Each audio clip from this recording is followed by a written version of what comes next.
Damn settings always getting reset. Alright, we're here now. We're here now, and we're loaded up. We are T plus 146 hours, 57 minutes, and I forgot to turn monitor mode off, sorry. And 31 seconds, and we're gonna start the sim soon.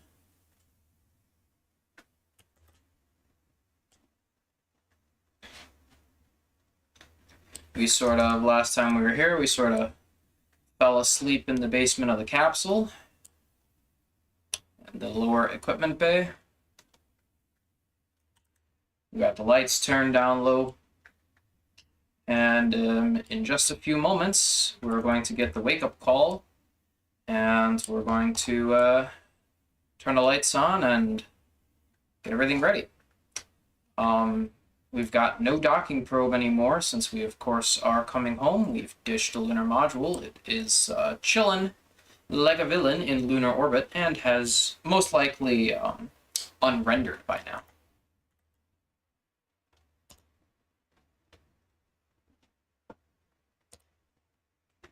So there we go. We're going to resume the clock. And we're on.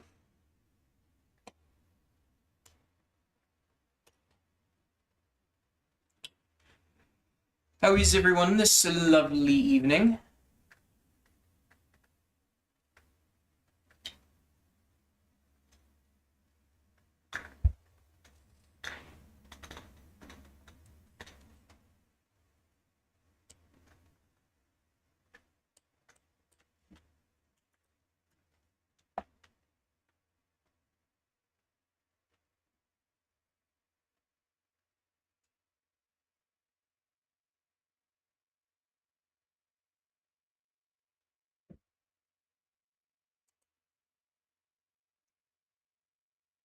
Alright.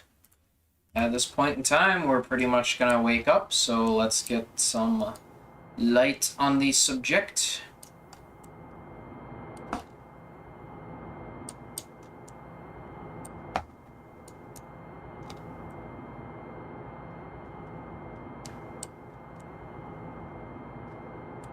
Yeah, maybe a little brighter. There, that's nice.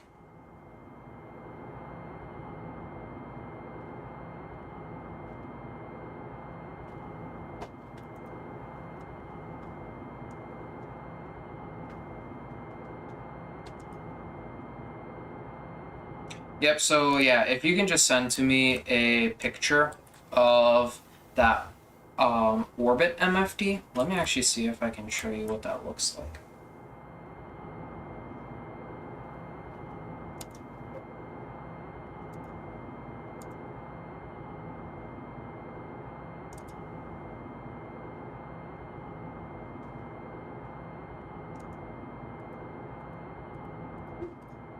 Unfortunately, it doesn't look like I can.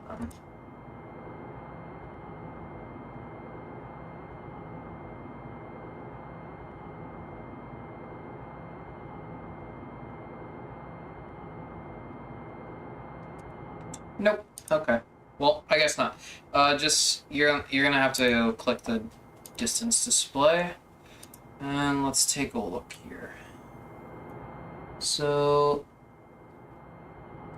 that's the time. APT. Yeah, you need to click DST. The distance doesn't actually. Wait. Hold on.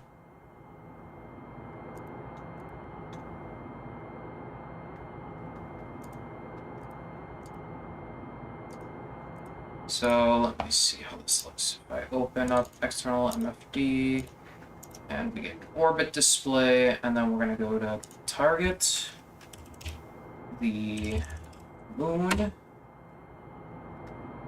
Oops, sorry, no. Reference is rather the Earth and the moon. So if we hit DET, it should switch to PEA and APA.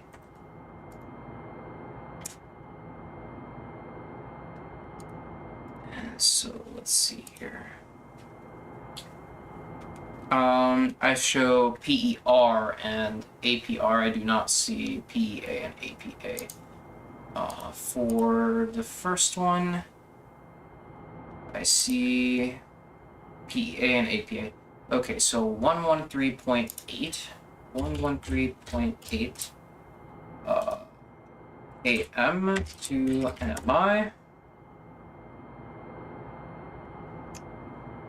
Okay, actually that looks about right.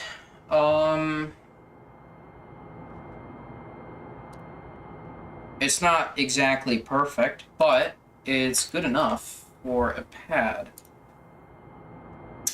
Can you also do a verb 83? And then send me a picture of what the computer shows?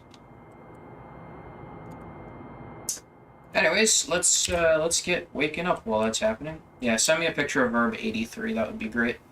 1, 2, 3, 4.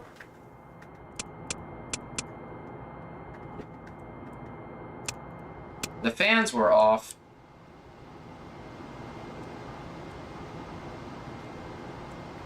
I didn't realize the fans were off.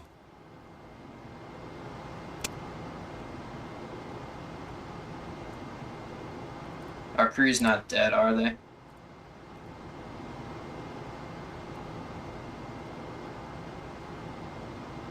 Nope, they're fine. Just a little cold. A little shaken, but not stirred. Yeah, can you send me a picture of the contents of verb 83? And what verb 83 is... Excuse me, I forgot. Unlock. What verb 83 is... It's cryo pressure. There we go. O2 pressure is a little high because the quantity is lower, so we're burning through it faster when we do the cryo stir. So what verb 83 is it shows you your rendezvous stuff. This gives you your local vertical, and then these two components give you your X and Y for rendezvous. And if these show anything but 0 in Apollo 8, then you have problems. And as well, I want you to also send me the contents of verb 82 and then proceed. And this will give us your state vector.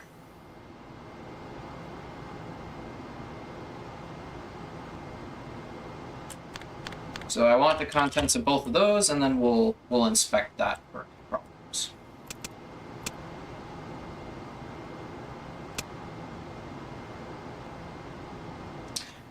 We are going to actually omit this GDC align, and we're going to move it. We are going to move it after we're done with our PTC. Because how the heck are we supposed to do a GDC align whilst in PTC? Although actually we could give ourselves a course align, which wouldn't be that bad of an idea actually. So let's do 250. Let's do 250 something. We'll start with 300. And then pitch is going to be 270.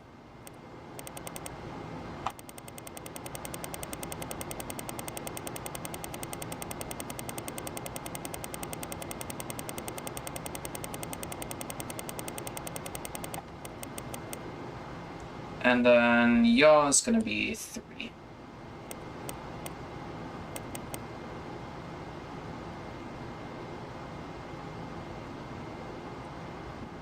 So we're going to bump that up to 90, 80, 5. Here we'll give ourselves a course align.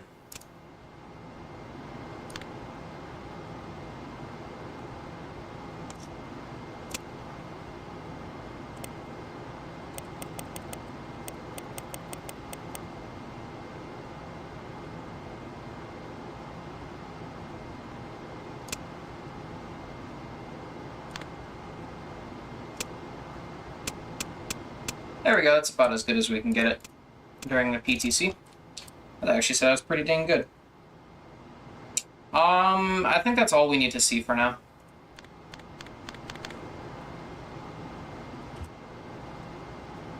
So go potable heater to MNA. If there's one thing I learned in NASP is that there's never a bug. It is always some kind of user error, and that has ranged through for every flight. Every time I think I found a bug, Folgers always comes in and is like, actually. So, yeah. I know there's a whole discussion on the Discord, but to be fair, Thermobar is also new. What's interesting is that says 63 nautical, no, that does say 6.3. That's exactly what I calculated. Okay, so that's right, and that is right.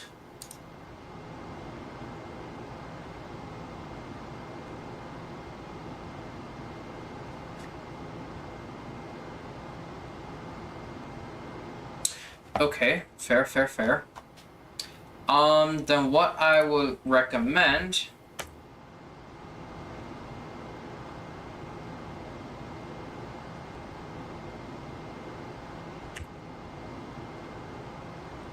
is if you can, well, no, we already know that it said thread started, it just never said thread completed. Something with the MCC isn't lining up. It's checking your vectors and everything, and something is too far out of the mission parameters to generate this pad. Whether it's your actual position or what, I don't know.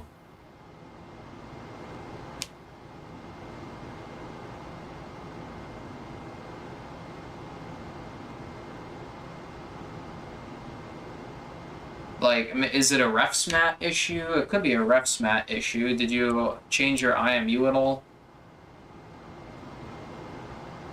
Did you run P52 option 1 or 2 on accident?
Standard P52, so option 3. Okay, interesting.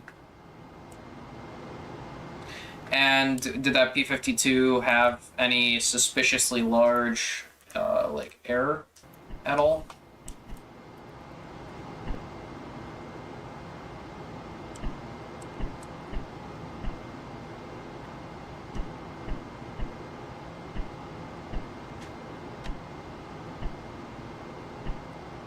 I was trying to think, is there any other verbs that may...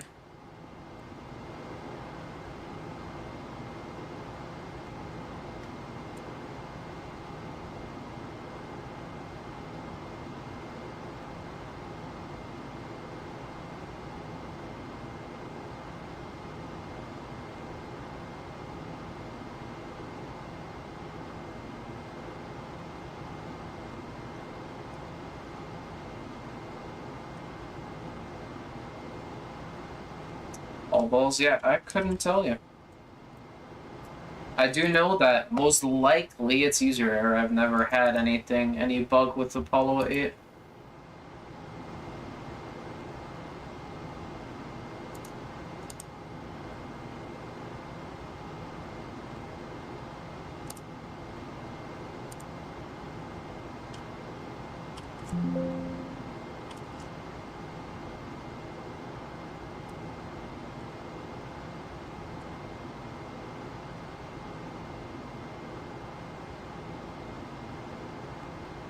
Because maybe we could do...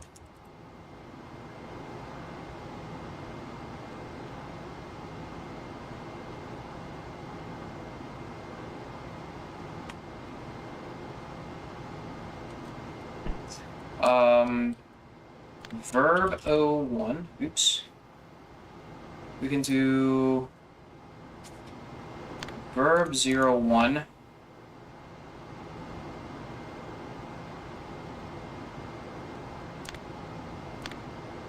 Noun.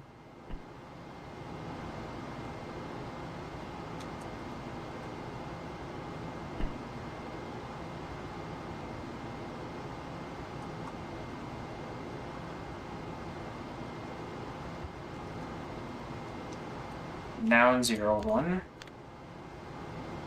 And 05171. 05171.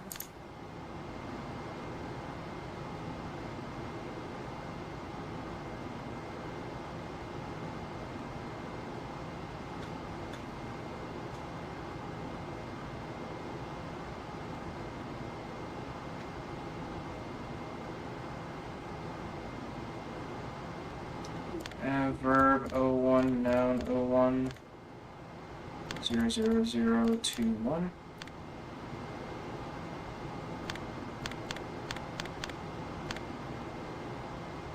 01501.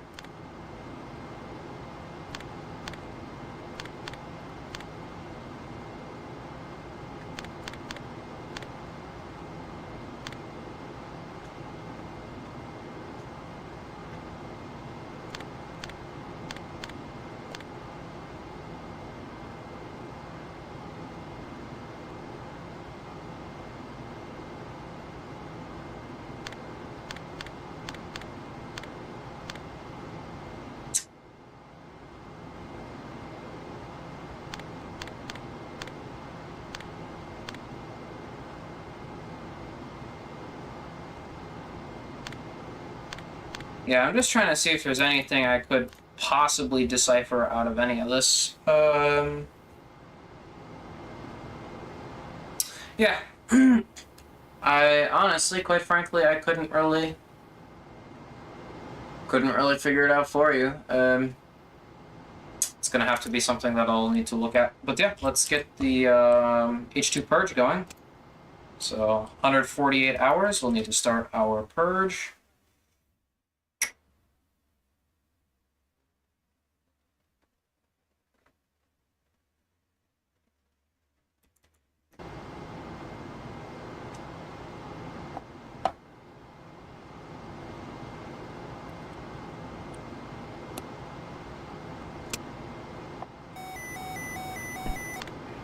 Okay, purge on fuel cell 1.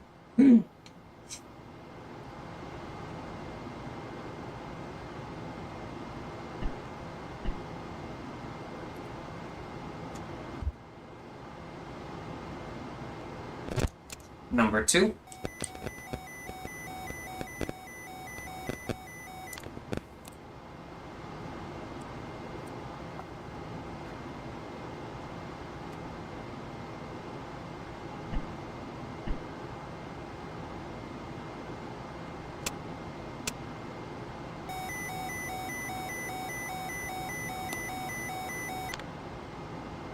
And number 3.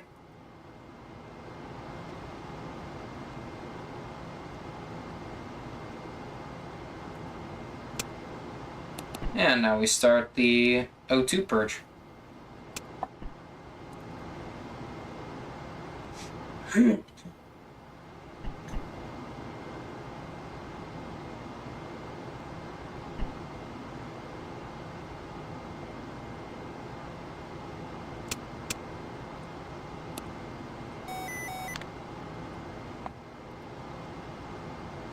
A little bit dark now. Let's bump up the lighting.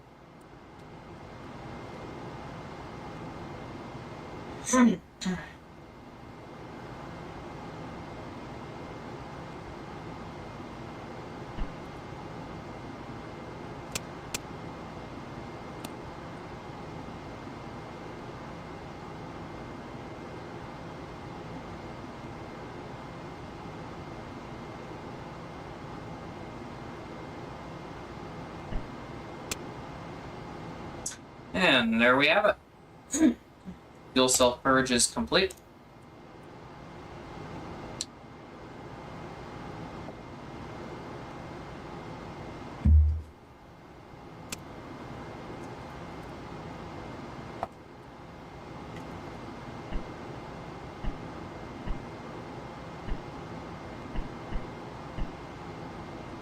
And now we pretty much just have to wait for mid-course correction 5 decision.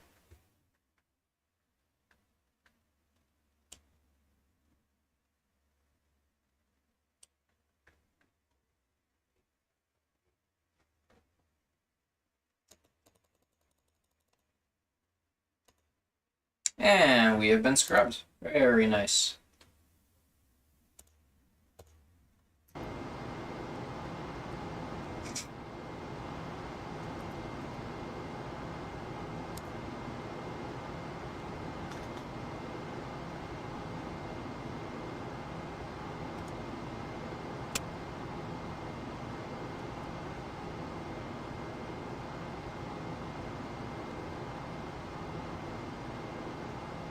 So we're uplinking our state vector and our entry target now. And this is assuming, of course, no more mid-course corrections are performed. But we will most likely have to perform at least one. So we'll see how the future holds. If I don't have to perform any MCC burns, I'd be very surprised.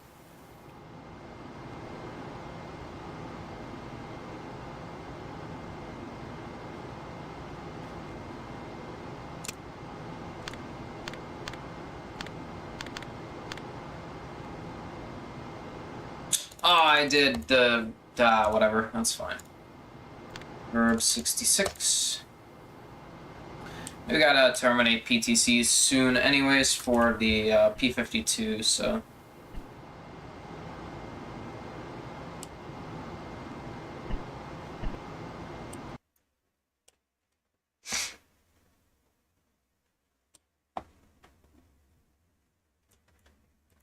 Alright, we'll terminate P52. We're at T plus 149 hours, 21 minutes, 12 seconds, and counting.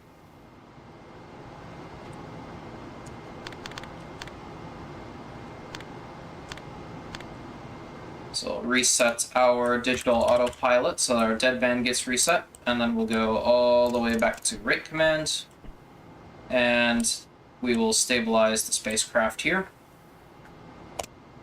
And we can fine-tune that with a little bit of that action going on. Let's double check. We're on quads AC. So we will disable BD roll.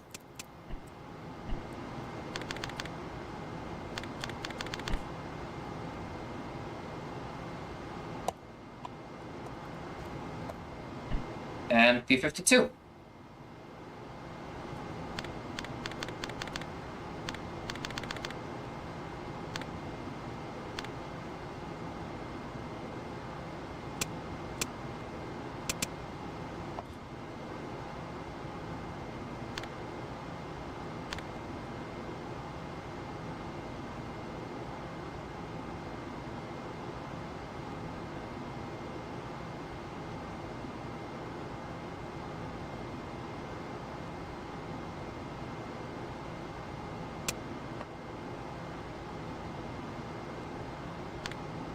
There's our mark.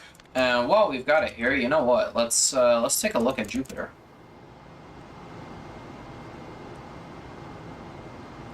Yep, we can see, look at that. We can see all the moons. And whoa, look at that. You can see Uranus in the shot as well. Very, very awesome. Impressive magnification. Alright, we'll acquire star 34 now.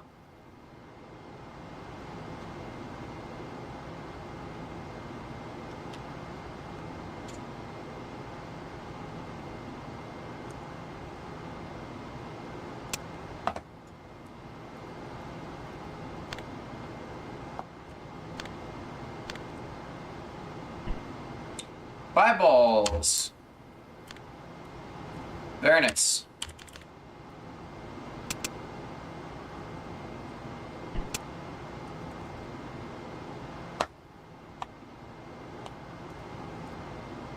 Alright, now we'll do our final line here.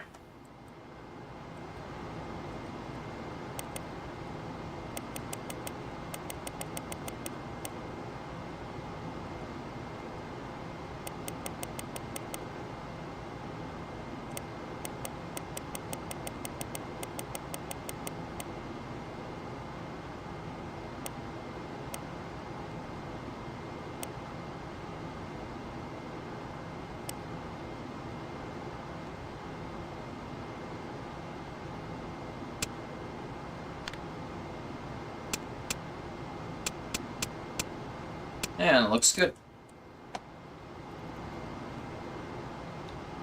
Terminate battery charge.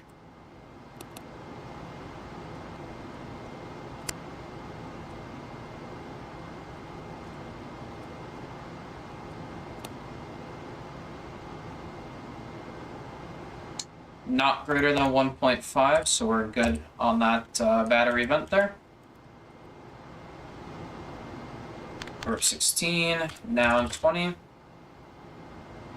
Now I'll do verb 28277, verb 25, noun 22, 277, 0 plus 0, verb 49. Proceed. Switch back to CMC. And proceed.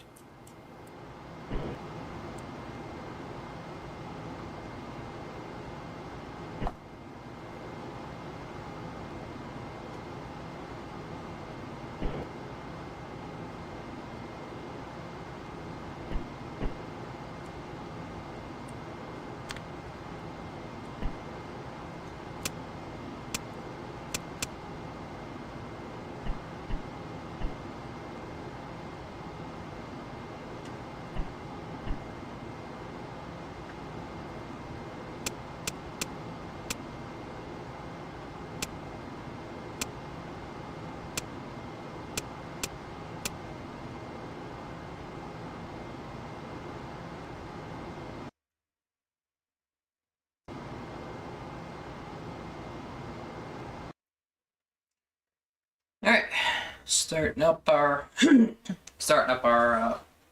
next PTC, and we're going to be starting that at T plus 150 hours, 30 minutes. We're just going ahead and doing a little bit of time skipping.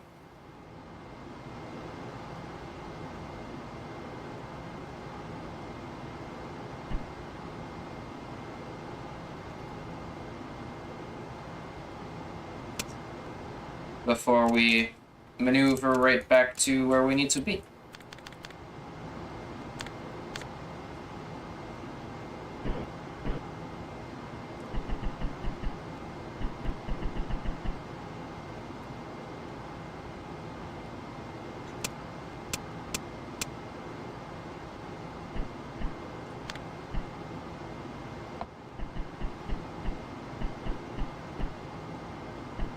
So we'll verify who, and we'll just reset everything like that. We'll go rate 2 to CMC, 5.1, and we need to get our DAP load.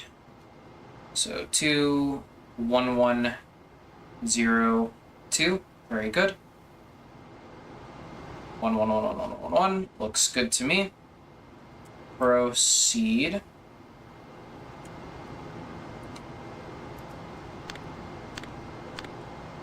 All the way through. Verb 62, verb 49. We've already got everything we need entered. We'll hit Pro just to activate that. And we will disable quads.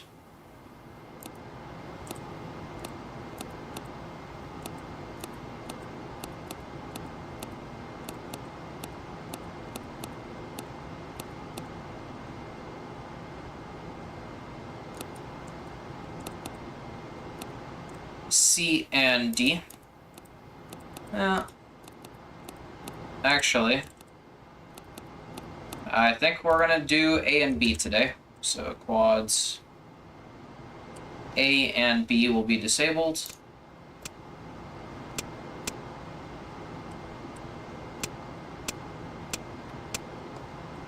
And now we just gotta wait 20 minutes.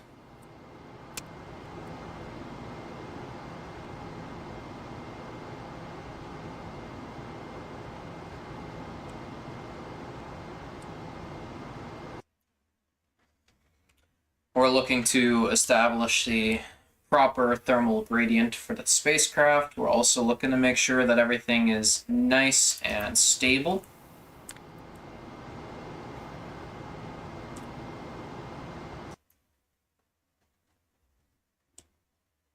So we're gonna heat up one side, cool off the other, just enough, and then we'll begin our slight roll, and that'll begin to sort of even everything out.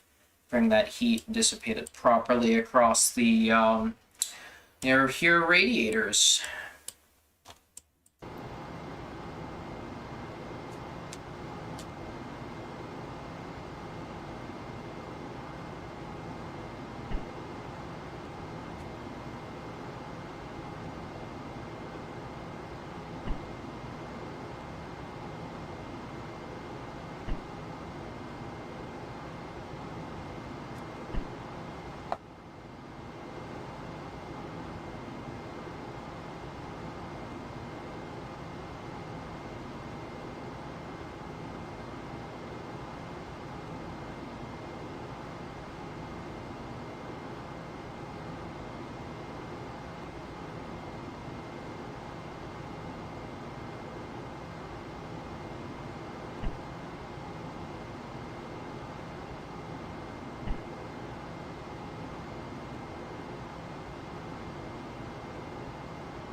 There we go. So pitch and yaw to Excel, and we'll enable all of our quads.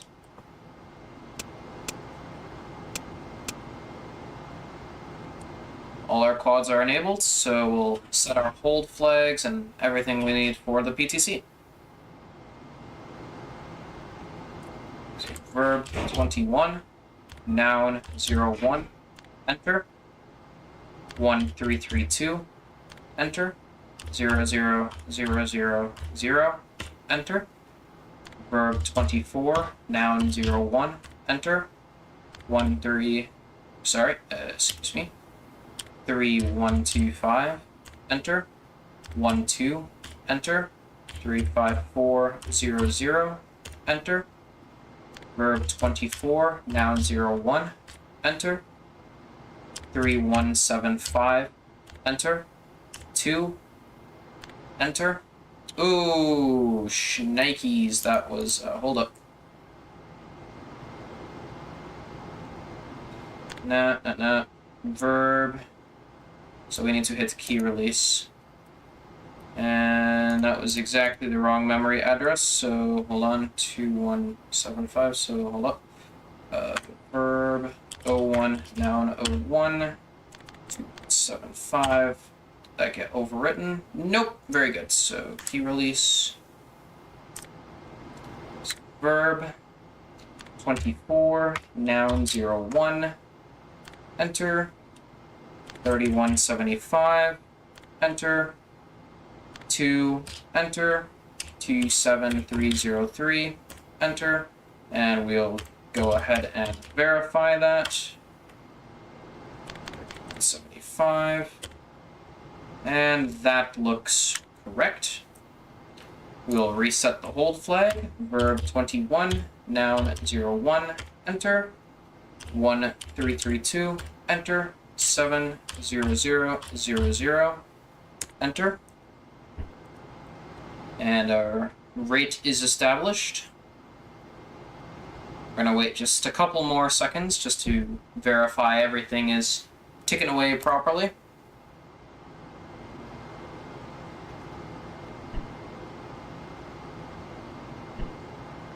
It should slightly overshoot and then settle on in at the proper value. And we did establish a 0.3 degrees per second roll rate.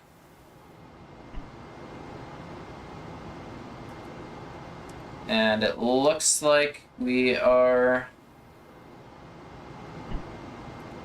right there. So we're in. Verb 21, noun 01. And we're just going to set ourselves up with a 30-degree deadband. So 3255, enter. 5252, enter. Manual attitude roll to Excel command. Pitch and yaw to rate command. Enter to clear the diski. And PTC RCS configuration, which is all of it off. And that's it. Now in exactly 20 seconds, we'll begin our charge of battery A.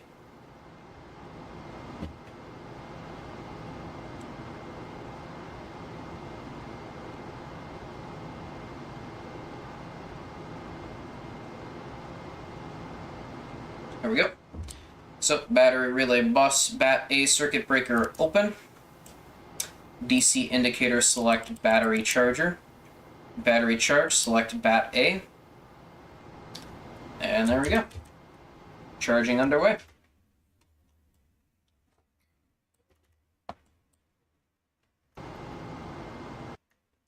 And now we're just going to time skip right up to that fuel cell O2 purge. I'm going to get myself a little bit of water whilst we're waiting on that to happen. So I'll be right back.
Okay, I've returned. Got myself a little drink of water.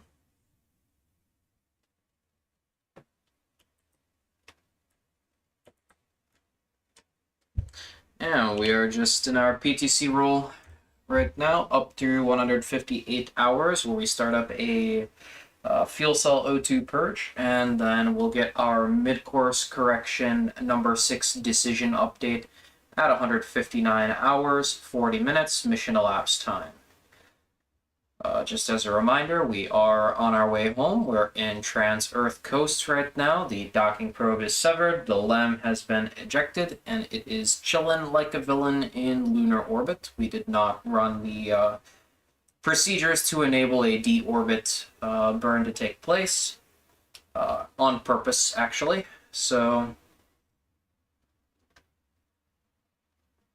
that's the current status of the mission. As far as consumables go, we are working just fine. We've got roughly 47%, well, that's closer to 46% quantity on hydrogen, which is primarily used for, actually it is only used for electrical generation through the fuel cells via a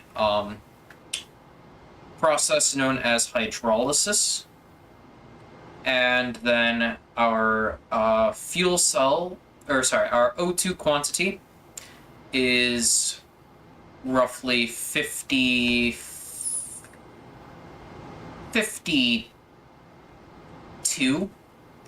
53, 52 and a half. I would say it's about 52.5%. And O2 is also used in electrical generation as well as breathing oxygen, so the tanks are slightly bigger.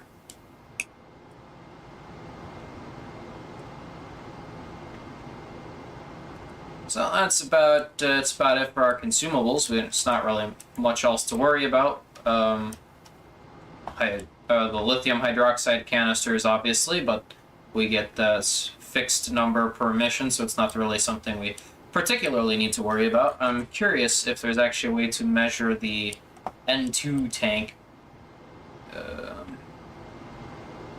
We can see fuel cell 1 N2 pressure and fuel cell 3 N2 pressure. I do not see a way to read out fuel cell 2 N2 pressure.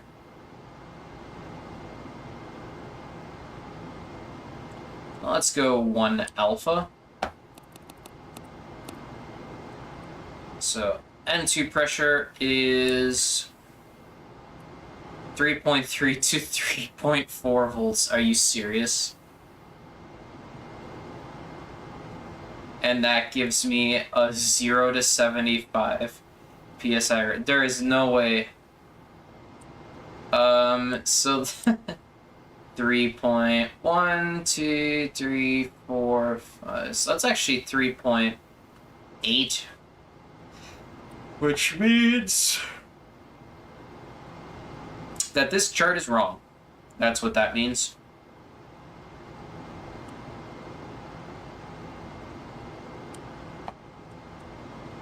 Or the system test meter is wrong. One of the two.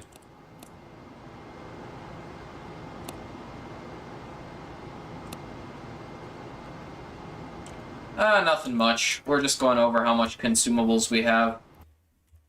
And I just pointed out that the system test meter was displaying 3.8, despite the fact that the display on the ground cheat sheet in the lower equipment bay shows that its max is 3.4 volts. So either the system test panel is wrong or that paper is wrong. One of the two. So nothing's really wrong. We're just sort of taking stock of our consumables. That's it. We're T plus 156 hours, 15 minutes and counting, moving at 100 seconds per second, of course.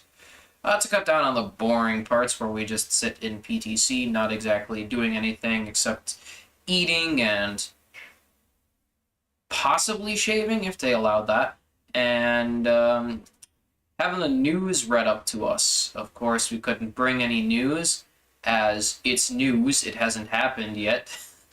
Since before the launch, and of course that would just be a useless weight added to the space vehicles, so newspapers, incredibly light, but in terms of space, incredibly heavy, so not bringing it. But yeah, so news is getting read up to us, we're eating, we're doing, you know, whatever it is that astronauts do in their spare time, listening to Johnny Cash on the cassette tape, and actually, since this is Apollo 11, Neil Armstrong put on an instrument called the theremin.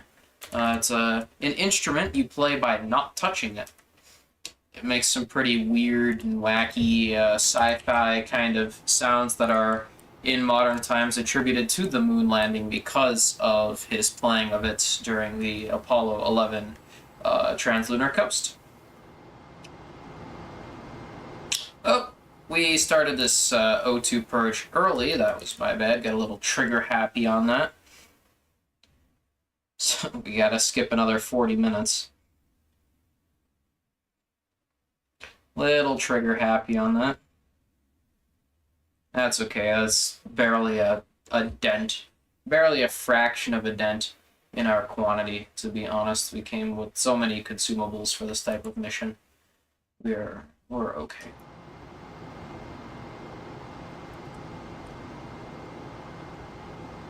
And there we go. We'll time skip those 2 minutes.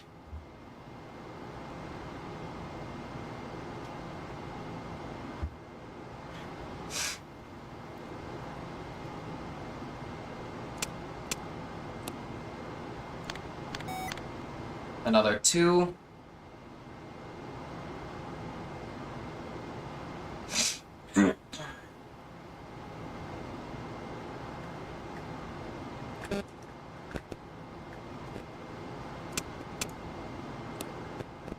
And the last 2.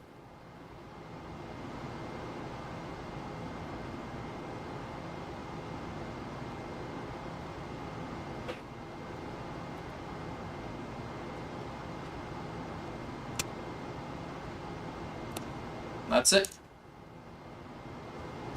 Alright, MCC6 decision time.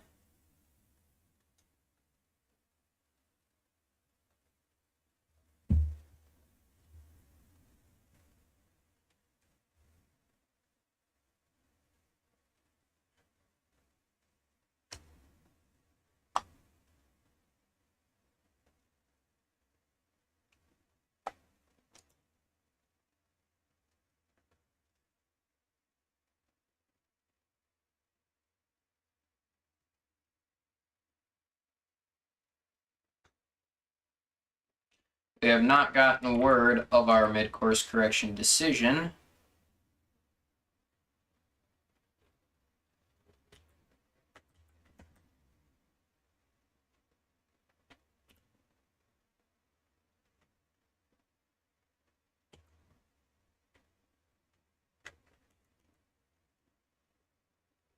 There we go. It came a whole 13 minutes late. Alright. Apollo 11, T plus 159 hours, 53 minutes and counting. We're currently falling towards the Earth. And who would have guessed it? Mid-course correction 6 has been scrubbed. So we are going to stand by for a copy of our lunar entry pad. And we are going to go ahead with the test out of the entry monitoring system equipment, and we'll go ahead and roll with our sleep period.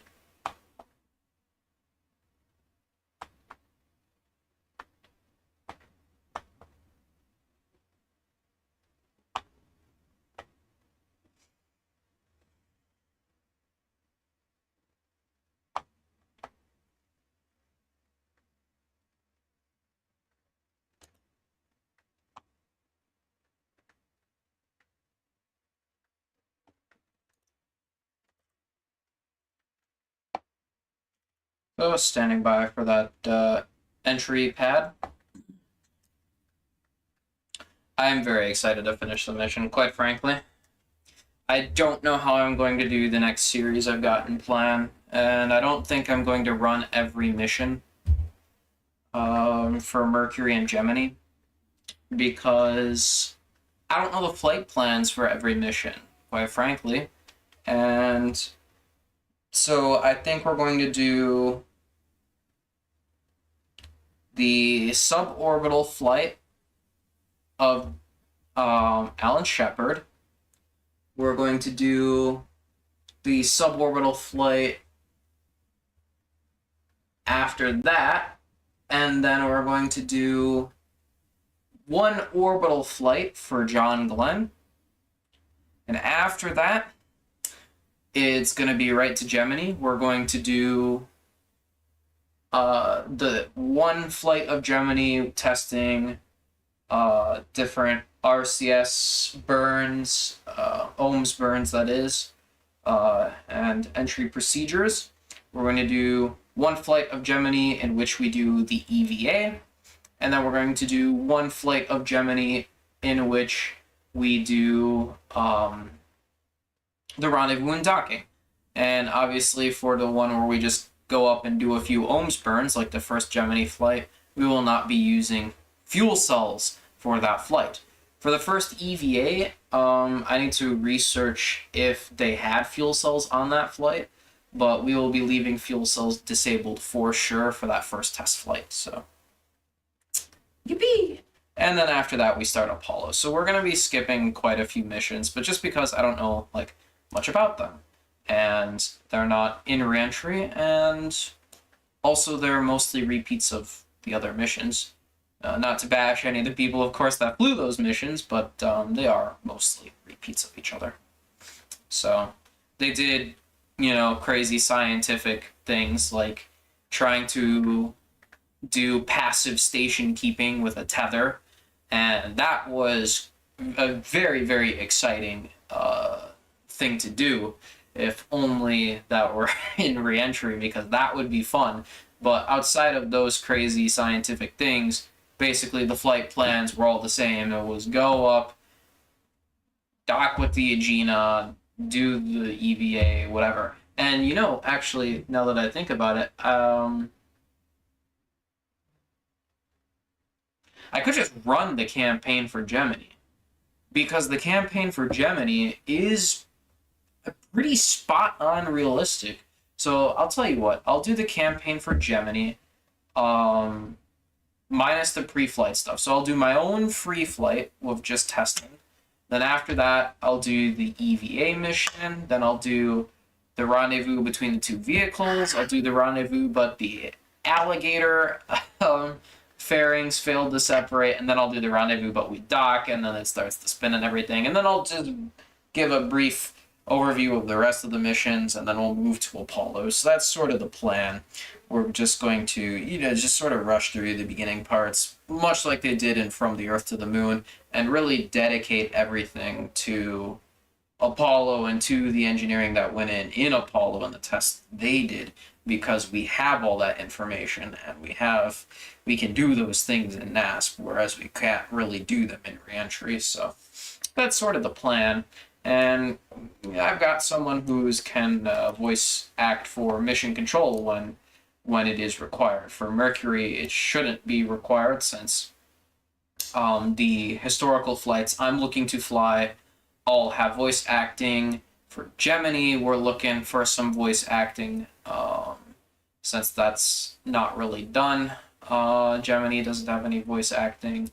And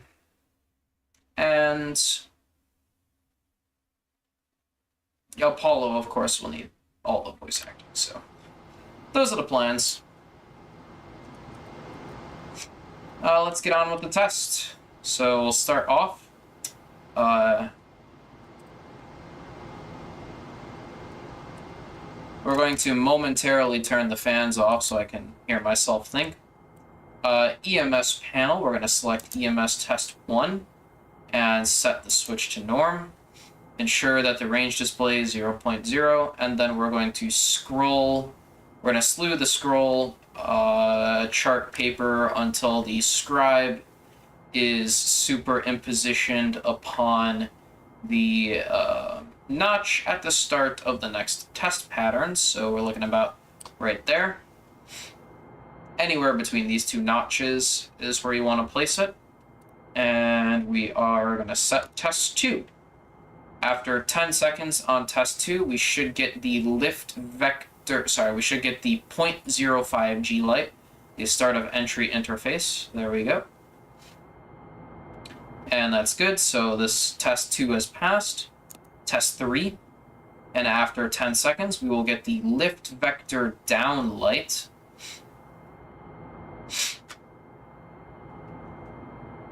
There's test 3. Now we'll set our range to 58.0, and we will start test 4. The scribe will trace a pattern, and it will stop at 0, which should be in between these two vertical lines. There we go, stopping perfectly at 0. So test 4 has passed, and we'll select test 5. Scribe traces straight up vertically. And then after those 10 seconds, we get the lift vector up light. Very good. Resets to 0. Scribe is 9 Gs. So test 5 passed, range set, and the scribe traces all the way to the limit on the top, and all tests pass. EMS to standby. EMS select off. We'll give ourselves a cryo stir now, and we'll turn those fans back on. Just turn them off so that I could think. And give ourselves a momentary cryo stir for 1 minute.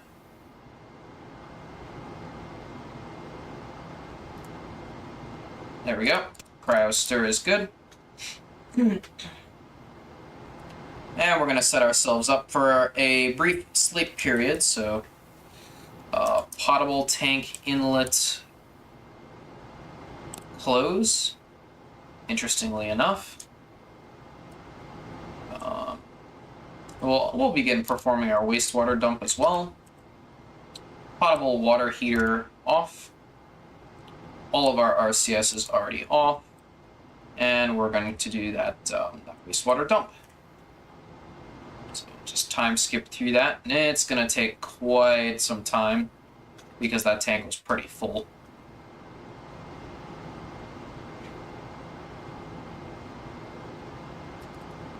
There we go.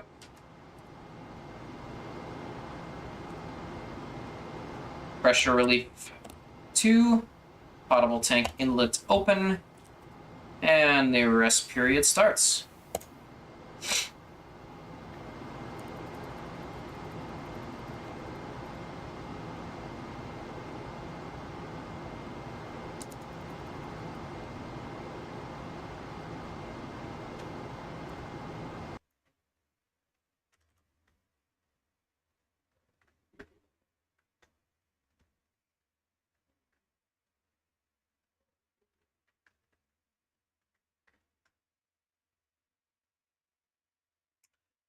We get to kick back and relax for 10 hours while the crew sleeps. Very nice.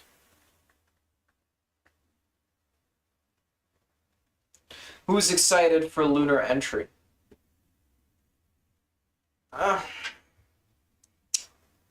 Lunar entry, we're going to be pulling some serious G's. It's going to be a grand time.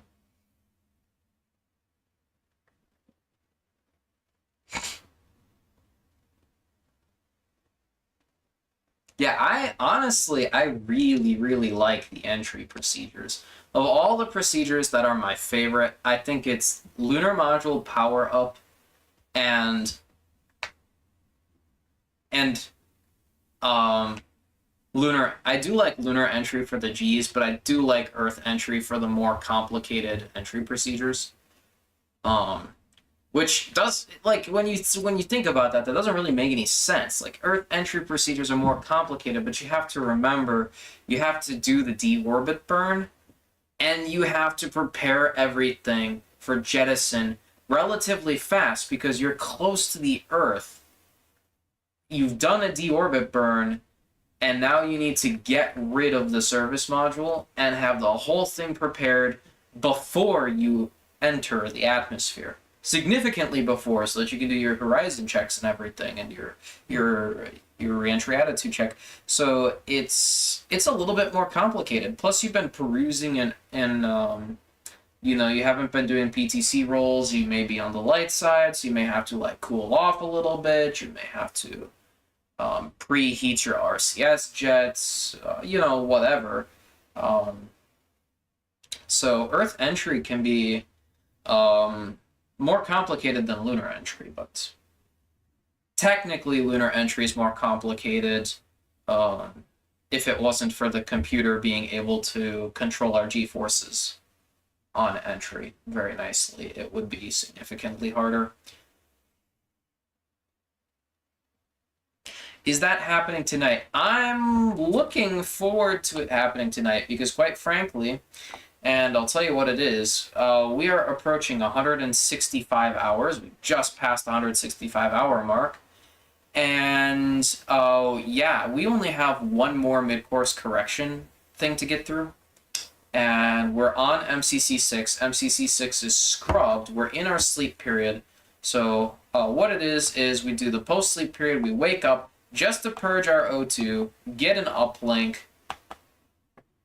do a P52, and then restart PTC, and then it's pretty much sleeping again until reentry or until mid-course correction 7, and after that decision we go right into lunar entry procedures. We do not have another sleep period or anything, because at mid-course correction 7 Earth is pretty large by that point, and we're very rapidly falling towards the Earth. So we need to get our asses in gear at that point and start prepping for separation and entry.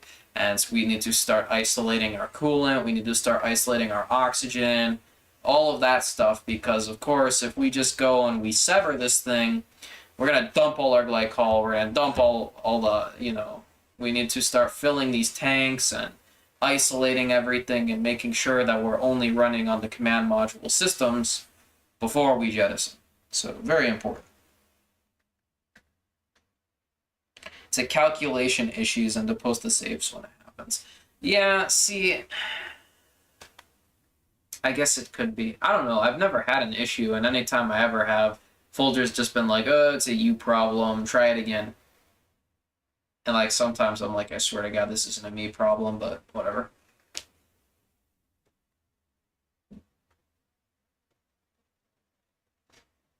So yeah, that's currently the plans. We just passed the 168-hour mark, and rest period is almost over then, pretty much about 1.5 hours from now, moving at times 100 speed, of course.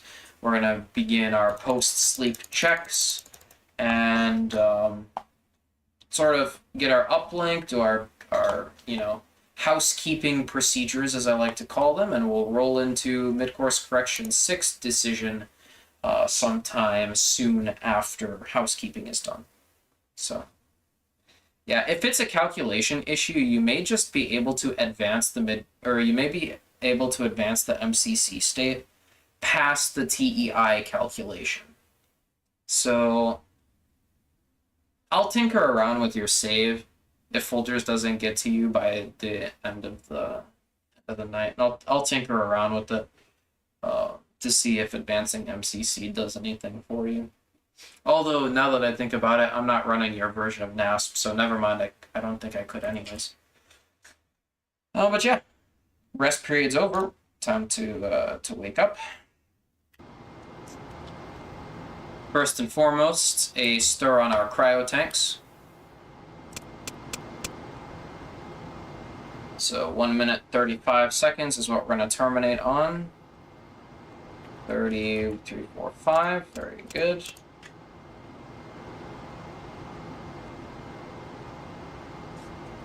Our GDC should be pretty aligned. Yeah, it's definitely good enough. Anything I would do would probably make it worse.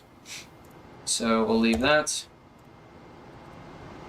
Potable water heater, set that to main bus A, and we'll get our CS powered up. So A1 main A, C1 main B, A2 main A, C2 main B, B1 main A, D1 main B, B2 main A, D2 main B, A3 main A, nope, sorry, A3 main B, C3 main A, A4 main A, C4 main B, B3 main A, D3 main B, B4 main B, D4 main A.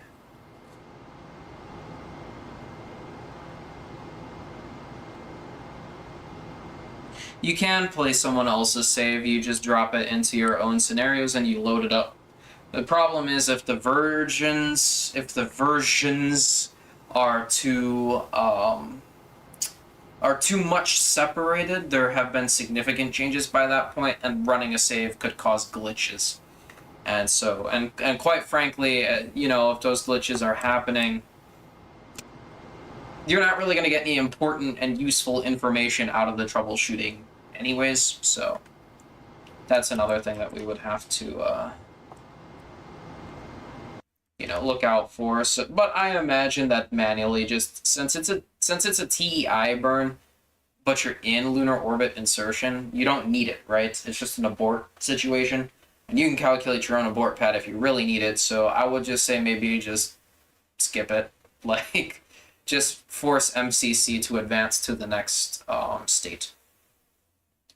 And Folgers may tell you to do that as well, and how to do that. So.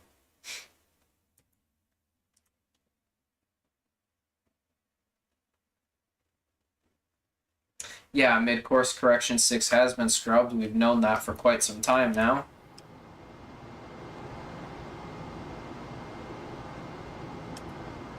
Here we go. They're giving us this state vector update a little bit early. So 5.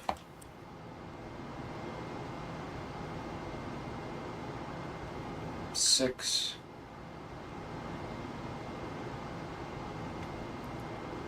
7,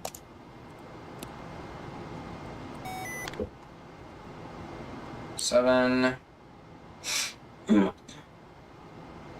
8,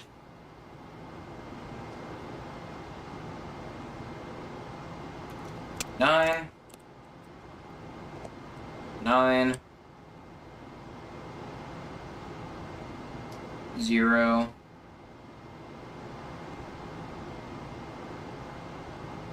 1, and there we go. O2 purge complete.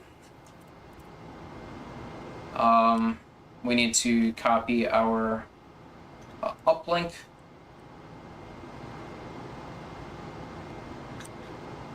So we're not going to do verb 37 or any of that because we're in PTC. We're just going to go right ahead and uplink our data.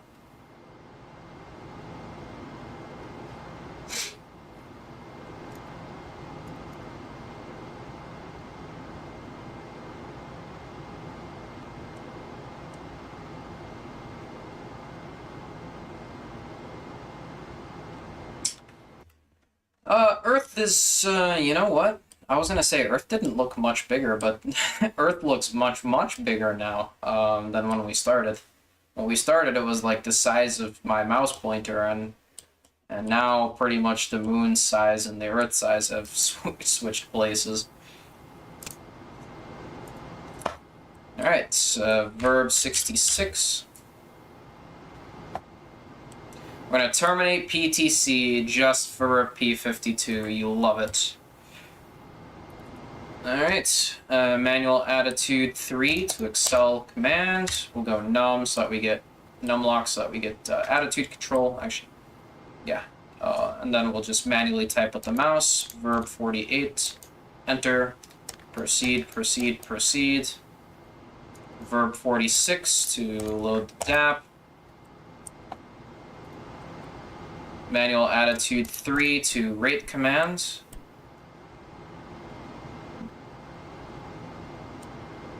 And in there we've got AC roll. So we will disable BD roll. And that is our rotation nulled. We'll go SCS, Bmags to attitude 1, rate 2. We'll let the spacecraft stabilize out. Very good. CMC free. Bmags to rate 2. And we will get ourselves some sextant star marks. 0 switch off. CMC low.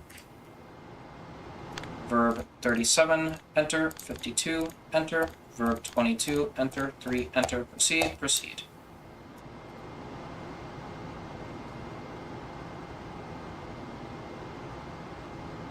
You saw the moon twice, which was cool, so beautiful. How do you mean you saw the moon twice? Like in the sextant?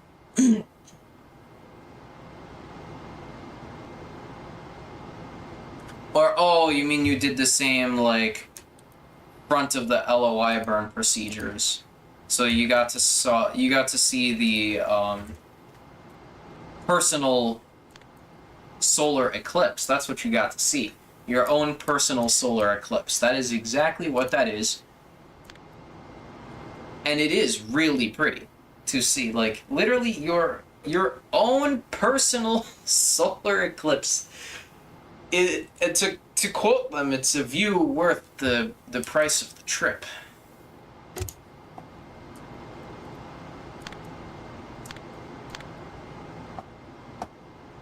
Ah, it's not 5 balls. Sorry, sports fans. Alright, but you know what? While we're here, we've got to take a look at a few things. Let's see how much we can see of Mars. We can actually see a decent amount of Mars, but look at the moon.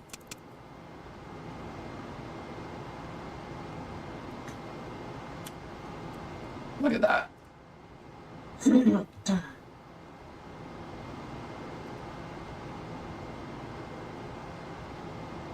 It's wonderful.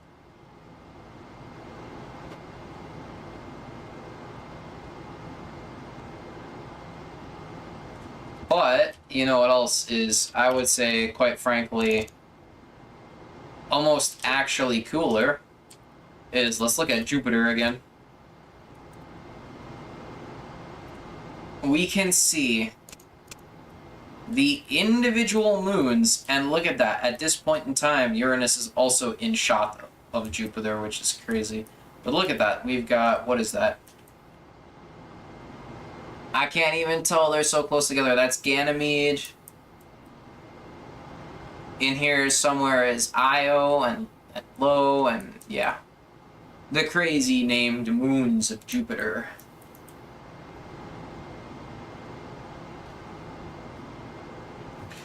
The sextant can really see a lot. It's quite an amazing little kit.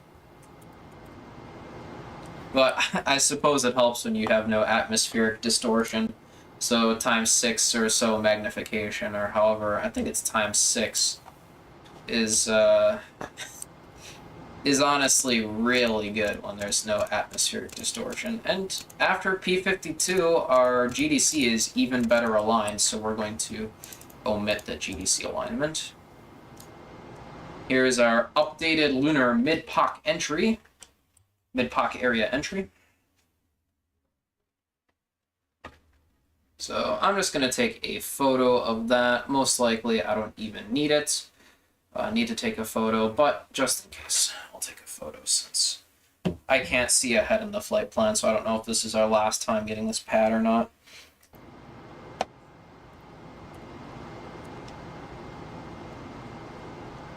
Alright, and at 171 hours and 25 minutes, we're just going to do a terminate the charge on our batteries. So, battery charge, select off. Battery relay bus PAT A circuit breaker close. DC indicator, select main bus A. And we'll do a test on 4 alpha. We are still not greater than 1.5 volts, so we will omit battery vent. And we will begin a charge on battery B. So battery relay bus bat B circuit breaker open. DC indicator select bat charger. Bat charge select B.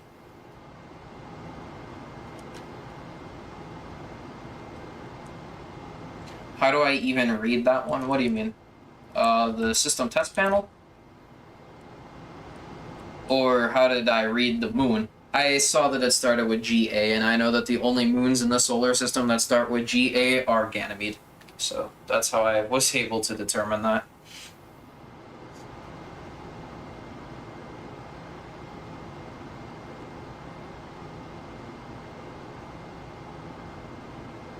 In terms of the system test panel, you just select 4A, and every notch is 0.2, so here's 1, 0.2, 0.4, so here's 1.5,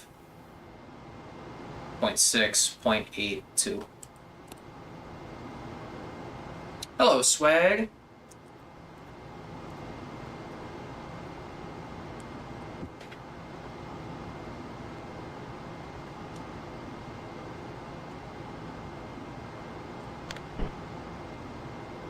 Oops. Silly me.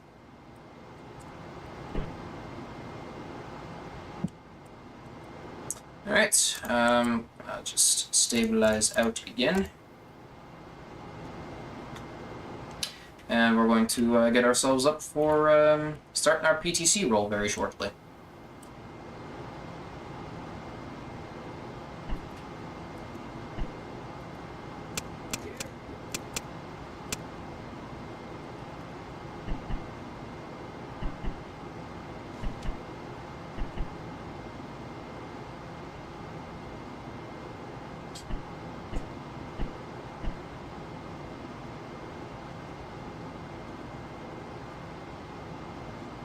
How's it going, Swag? What are you up to? Honestly, I thought Swag would be in bed by now.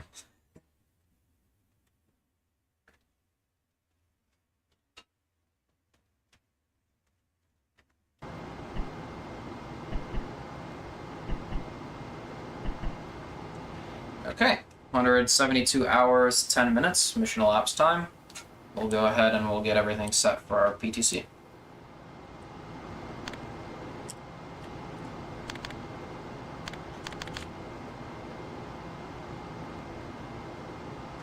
Uh, 29492.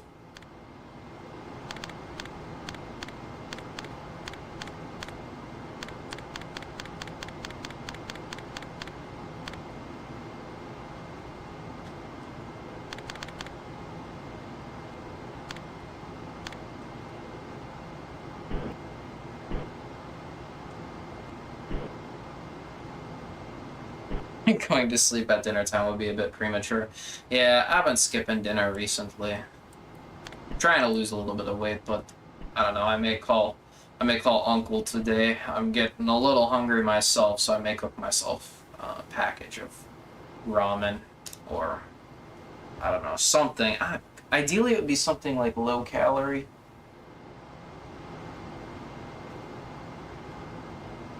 Whatever. I'll just suck it up. Alright, we'll do the metaphorical equivalent of F5.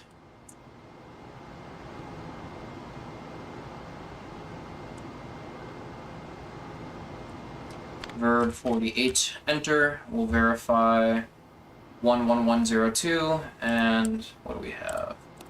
BD is lower than, actually AC is now lower than BD, it looks like. So, nope, AC is still on average higher, so we'll continue to use AC, so we're good on that. Pro. Activate the DAP.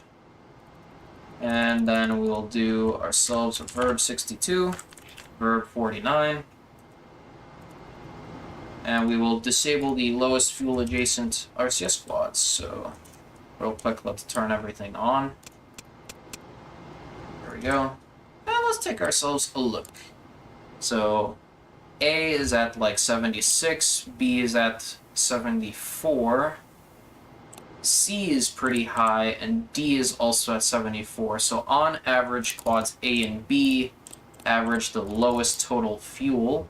So we will disable quads A and B.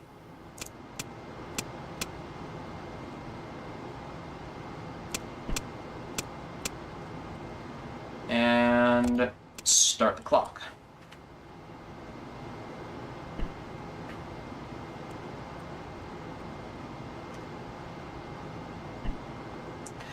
"20 minutes while we wait for our temperatures and everything. You know, to be honest, I'm not entirely sure what the point of waiting this 20 minutes is. And what I think it is it builds up a good enough temperature gradient so that when you do start to spin, it's sort of like it does equalize out the temperatures faster.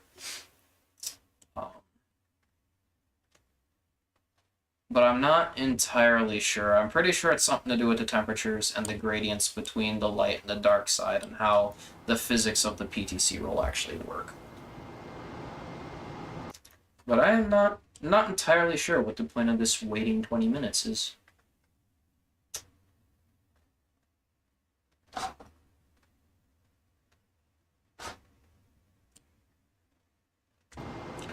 Oh, do you know what? It could be to get the spacecraft to stabilize.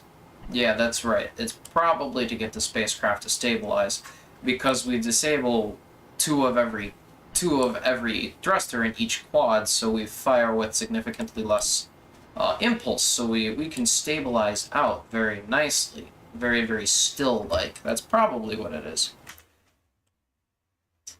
And we get a better PTC, though, at that point.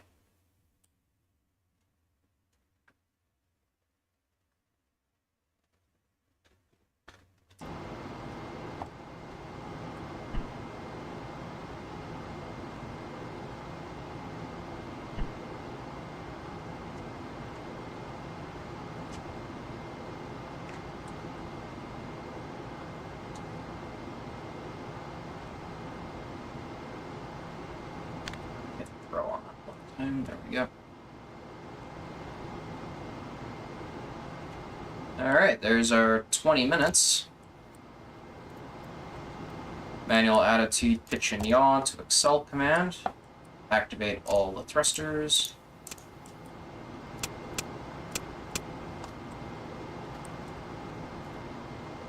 Alright, we'll set the hold flag. So verb 21, noun 01, enter. 1332, enter. 00000, enter. Verb 24, noun 01, enter. 3125, enter. 12, enter. 35400, enter. Verb 24, noun 01, enter. 3175, enter. 2, enter. 27303, enter. Verb 21, noun 01, enter. 1332, enter. 70000, enter.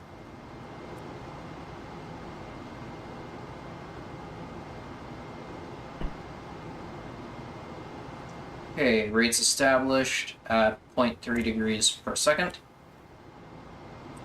Yep, so verb 21, noun 01, enter. 3255, enter. 5252, enter. Manual attitude roll to Excel command, pitch and yaw to rate command, enter to clear the disky, and all the jets off.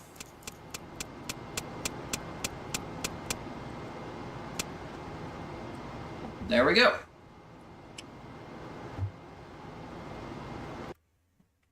Yippee. Now we chill in this PTC for about 8 hours. We do a fuel cell purge, we do a sleep checklist, and then we chill in the PTC for about another 10 hours after that. We get our MCC7 decision. The previous two were scrubbed, so I'll be damned if MCC7 is also scrubbed. That would be that'd be one for the books, quite frankly. And if that is the case, we move right into entry procedures. If not, we do a small mid-course correction burn, and then we move right into entry procedures. So it'll be a good time. We're very, very rapidly falling towards Earth compared to what it was when we started the stream.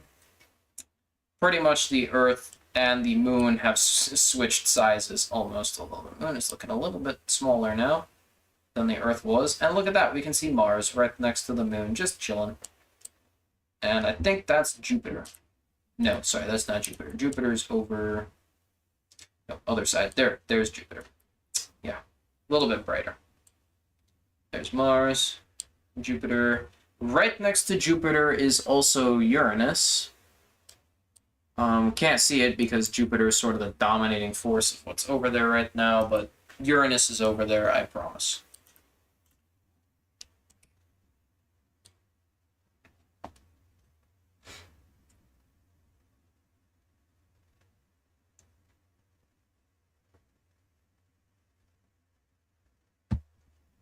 Yeah, like I said, I'm very excited for lunar entry. It's my two favorite parts of NASP.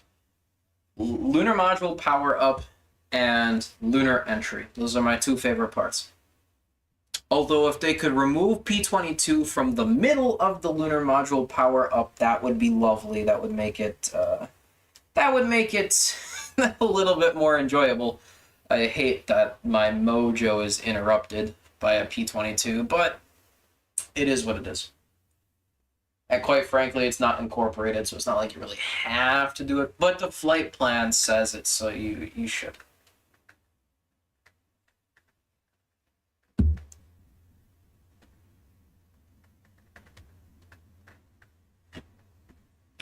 Yeah, Mars and the Moon, they're hanging out. They're hanging out like best buds. Oh yeah, remind me, yeah, to go back in this video and take out the chunk of the stream where we start preparing for the lunar entry. Because that's going to be the tutorial pretty much from the stream after mid-course correction 7 on to the end of the mission.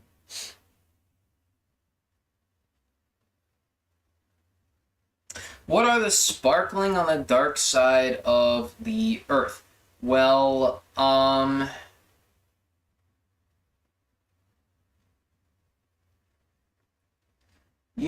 don't know. Because it doesn't do it for anything else.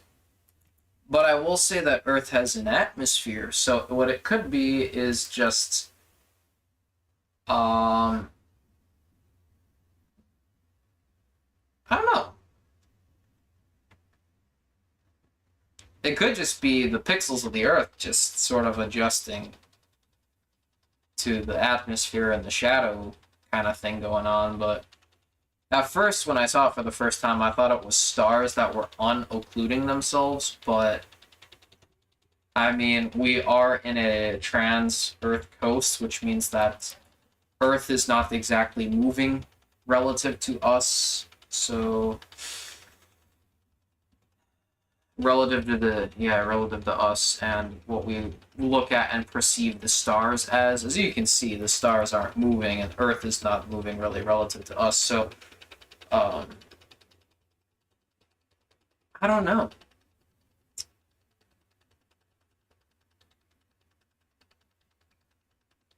I don't know.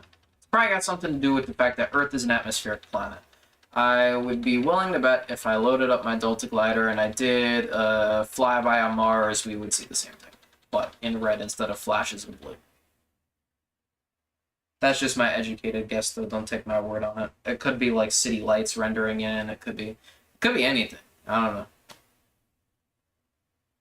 But if you look, there are flashes of black on the lit horizon as well. So genuinely what I think it is Earth is rotating. And it's just like when some of the pixels render, they may start like in the opposite state for whatever reason, and they have to get fixed. Because you can see flashes of black here, and flashes of white here, and so it's probably something with the rendering and the atmospheres.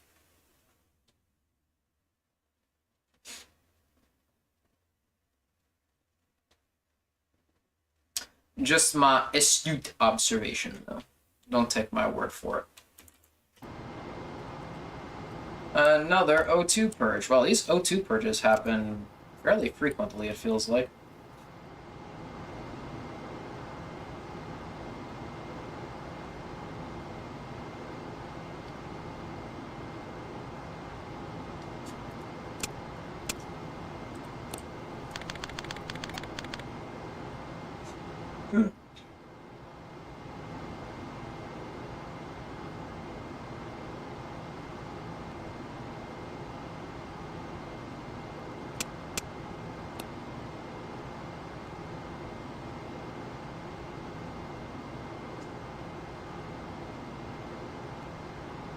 Alright, 51:05. Yep, right on the dot. Yeah, I don't know. It's something, that's what it is.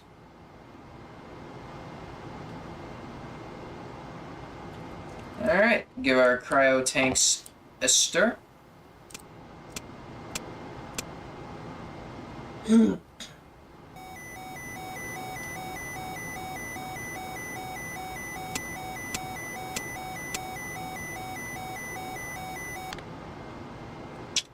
Yeah, you know, that oxygen tank really pressurized very quickly with the fans turned on. I wonder what gives with that. Alright, sleep time. Potable heater is off. Yeah, RCS is already ready to be, or already turned off, that is. We can dump our wastewater.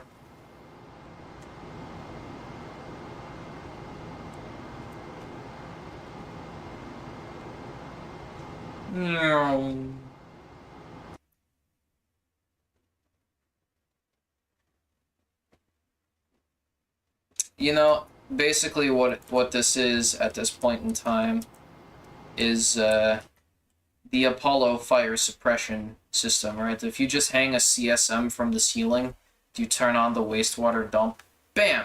You got yourself a very nice Apollo fire suppression system. Also, hold on, there's something I want to do. I'm going to commit the cardinal sin of auto-executing a checklist, but I want to see something. That looks cool. Alright, enjoyment over.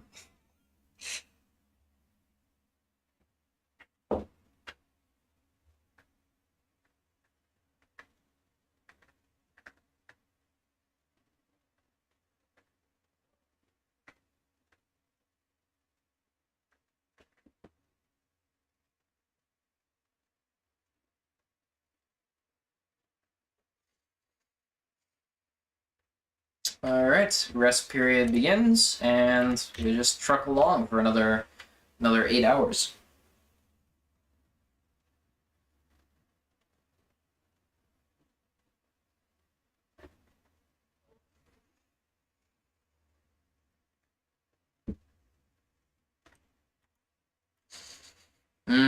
Smells like burning popcorn. I smell burning popcorn. I really smell burning popcorn. I'm not liking the prospects. I'm gonna make a save real quick. I'm not enjoying our prospects. We may have to cut the stream short, depending on what happens in a few moments. But I seriously smell burning popcorn.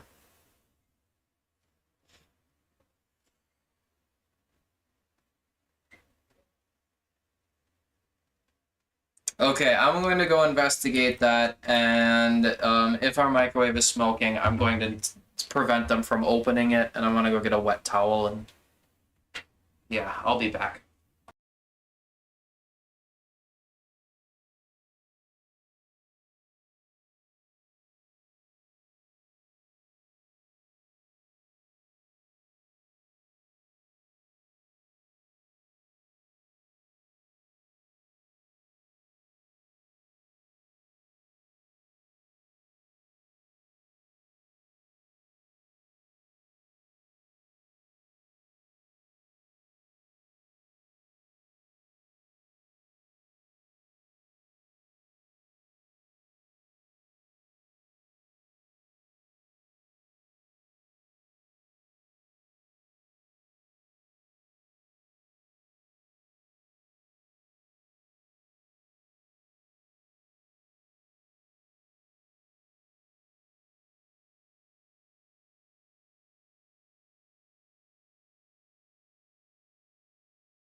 I made the goddamn joke about the fire suppression system, and here we are, the burnt popcorn. I expect the alarms to be going off soon. It's not my floor, so...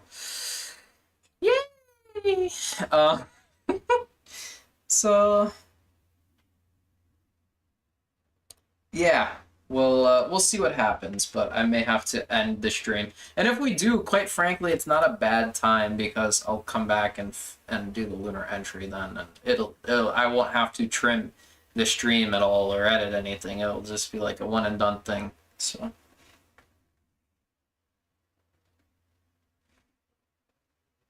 I'm not leaving if the alarm goes off. I already know what it is. I was the first person to smell it because my nose is really good.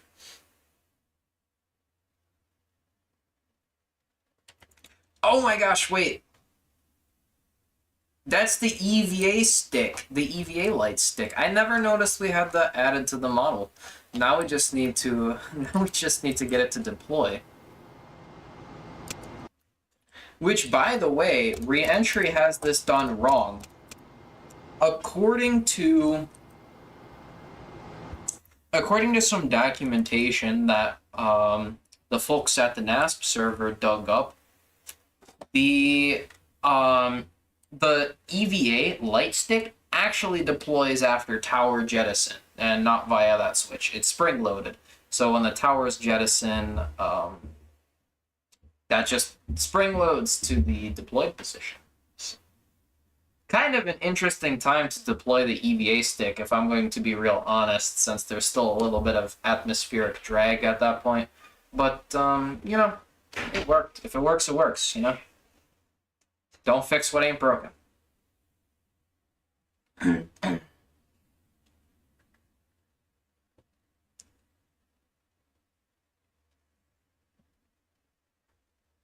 So yeah, it's not something that can be retracted once deployed. It stays deployed.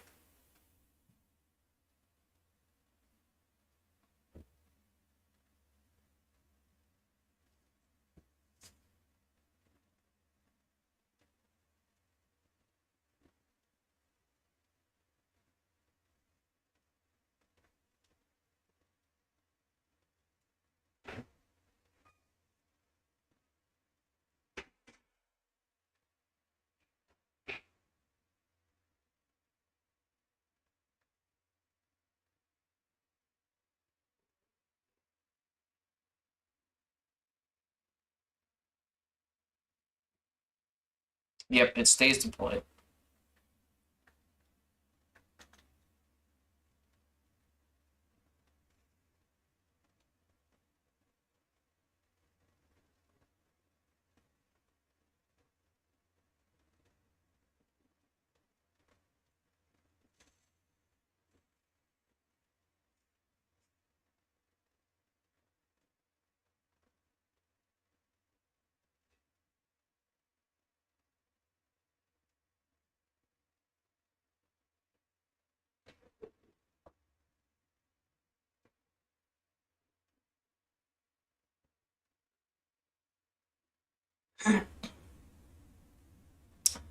All right, almost approaching the end of the rest period. And our mid-course correction 7 decision. Oh, I hope you're excited.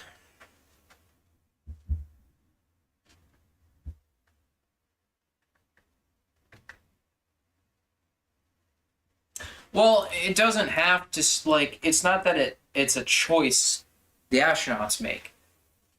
The switch only turns the light on. It doesn't deploy the light. The light is permanently deployed. Think like the aircraft landing lights that are not LED, they're actual incandescent bulbs. Those can be the switch can be one of 3 positions: on, off, or retracted. And think of it like you only have 2 options: off or on. Like the switch is in retracted. Think of it like you flip the switch from retracted to off, so the landing gear light deploys, but you can no longer put that switch back to retracted. It stays in the off position. So that's pretty much that. Like, this is, once deployed, it's an irrevocable action, is what they call it. You can turn the light off, certainly, but you cannot get it back into the service module.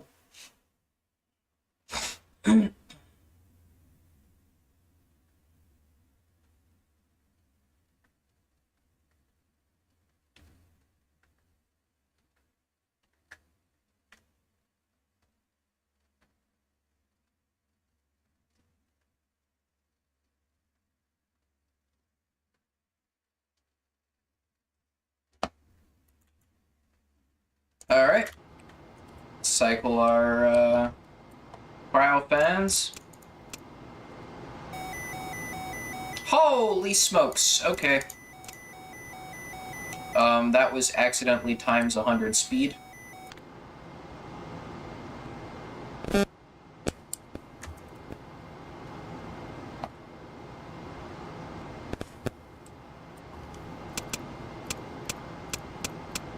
The GDC is well enough aligned.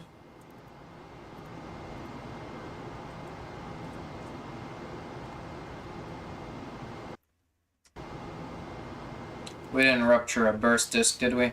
Nope. Okay, we're good.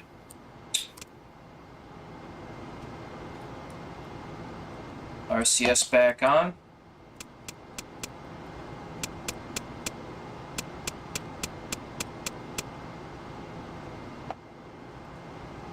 It was, yeah, no, sometimes when I press the T key, it does a double press. MCC7 will be executed. Thank God. I was getting worried for a second. I was like, no way. We have to do one MCC burn. There's no way otherwise. So MCC7 will be burnt, and that decision came an entire hour early, which is insane.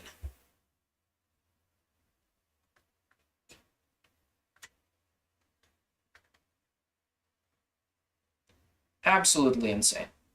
And wow, now Earth is really chugging it. Holy smokes, it's really moving.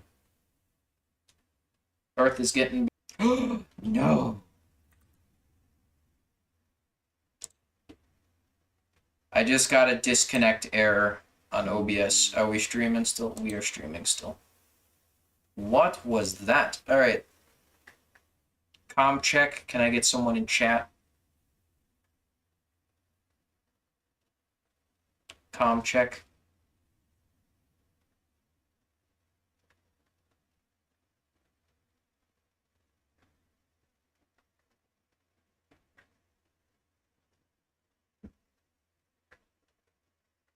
Okay, we're dropping frames, apparently. I'm going to switch to a different Wi-Fi network, so stand by one. And we're up. How's this network doing?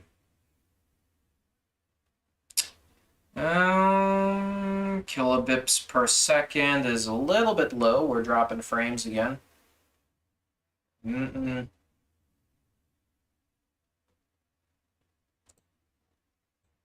Alright, so what it is it's definitely the weather.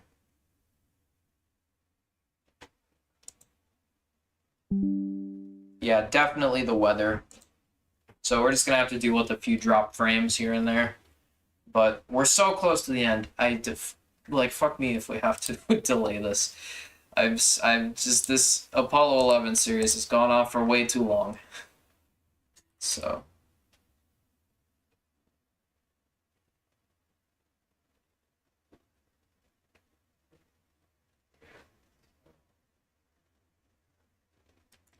Alright, MCC7 will be executed, so we are go to proceed with that. We are waiting for our MCC7 maneuver pad.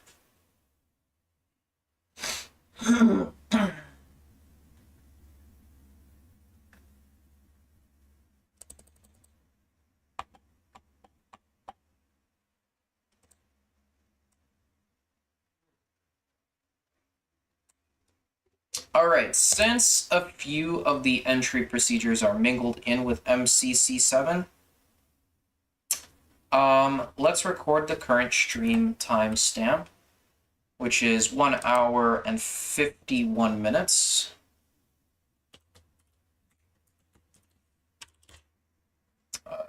Sorry, 1 hour, 51 minutes, 00 seconds. And from here on, we'll say MCC7. I think MCC7 may always be burned. Not sure, though. But we'll do our sort of lunar entry stuff from here on out. From MCC7 to lunar entry is our entry tutorial. So here's MCC7, the pad. And I don't think we're going to get an entry pad until after we burn MCC7. So we are go just to receive this uplink, and I don't need to make any photos or anything. We're still in the PTC, so we are going to take our refs mat without going back to poo.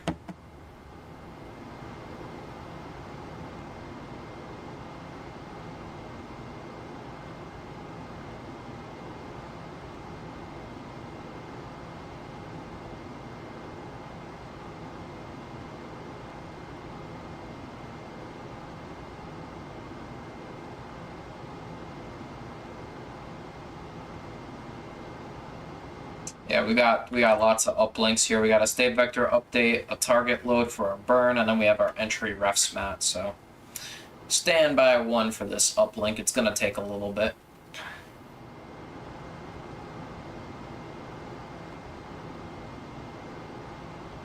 I can update. That's going to be oh so fun.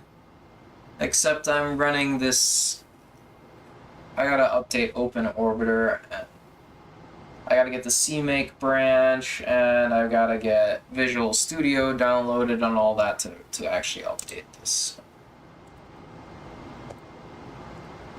Right, Verb 66.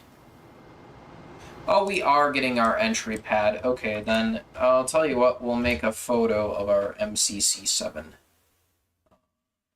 pad here real quick.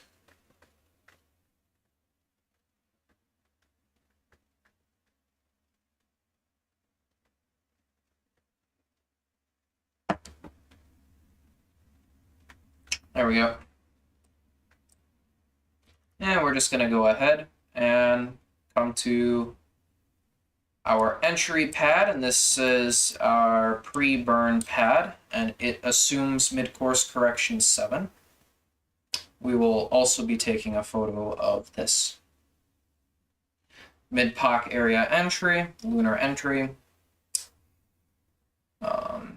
mid-POC recovery area that is lunar entry, assuming mid-course correction 7 is burned.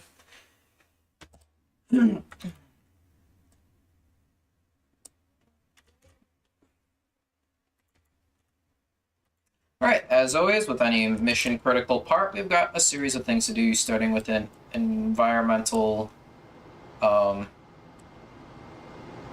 EPS. Sorry, that's electrical power system. So we'll get tank 1, we'll look at the pressure, surge tank, look at all of these pressures, and we're good here. Our quantities are pretty good. Slight bit of unbalance between the two tanks, most likely as a result of our accidental times 100 time skipping during a stir as a result of a switch that needs to be fixed on my keyboard.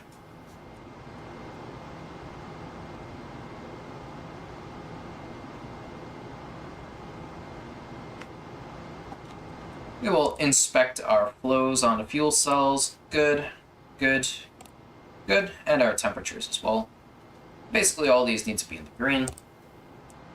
And next up we'll check our voltimeter and our ammeter. For each of the buses. 3 fuel cell buses look good. The 2 main buses look good. The 2 main battery buses look good. The isolated battery C bus looks good. And the 2 pyro battery buses look good. We'll do a check of our AC indication, and that looks good as well. Then the last thing we will need to do is completely vent to 0, regardless of what the meter says. We will be venting to 0 for this one.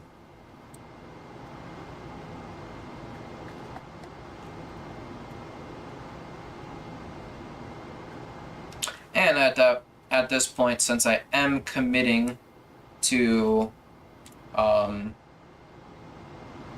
doing lunar entry for the stream, we will quick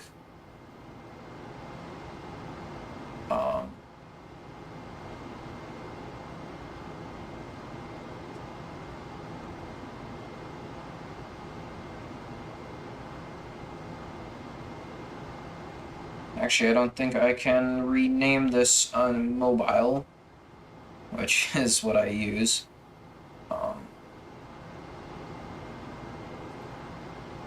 So let me quickly open up a YouTube window. And since we are officially deciding to commit, we will also change the name of this video. Mute mute that real quick, and we edit video. Home lunar entry.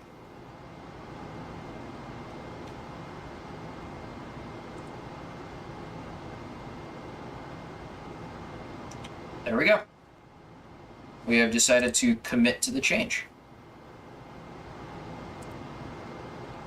Or commit to the lunar entry at this point. Close the battery event, select 4B, and that is all that needs to be done for electrical power systems check.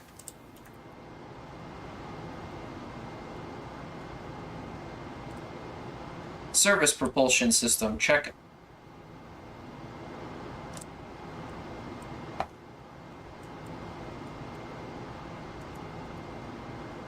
Propellant is above the temperature, so we don't need any heaters. Helium pressure makes sense for 11.3% fuel. Nitrogen pressures look good. We have plenty more actuations of the SPS valves, way more than the mission called for. So effectively infinite relights. Auto here, talkback's barber pole. Command module RCS should meet pre-pressure conditions, which is 41 to 42,000 on the helium pressure, and manifold pressure should be 80 to 105, and all of that looks good.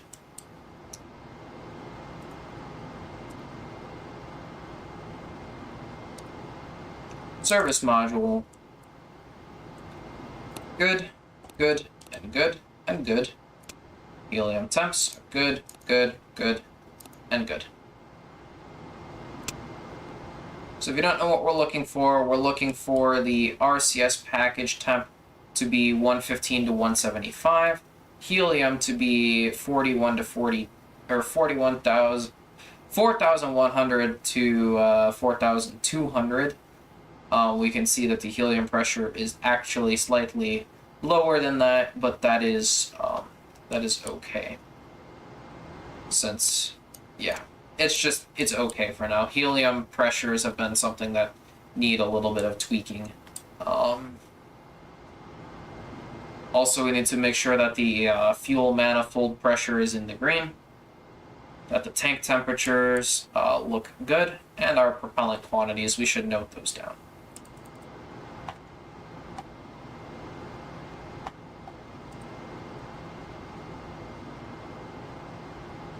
Next up, caution and warning lamp check.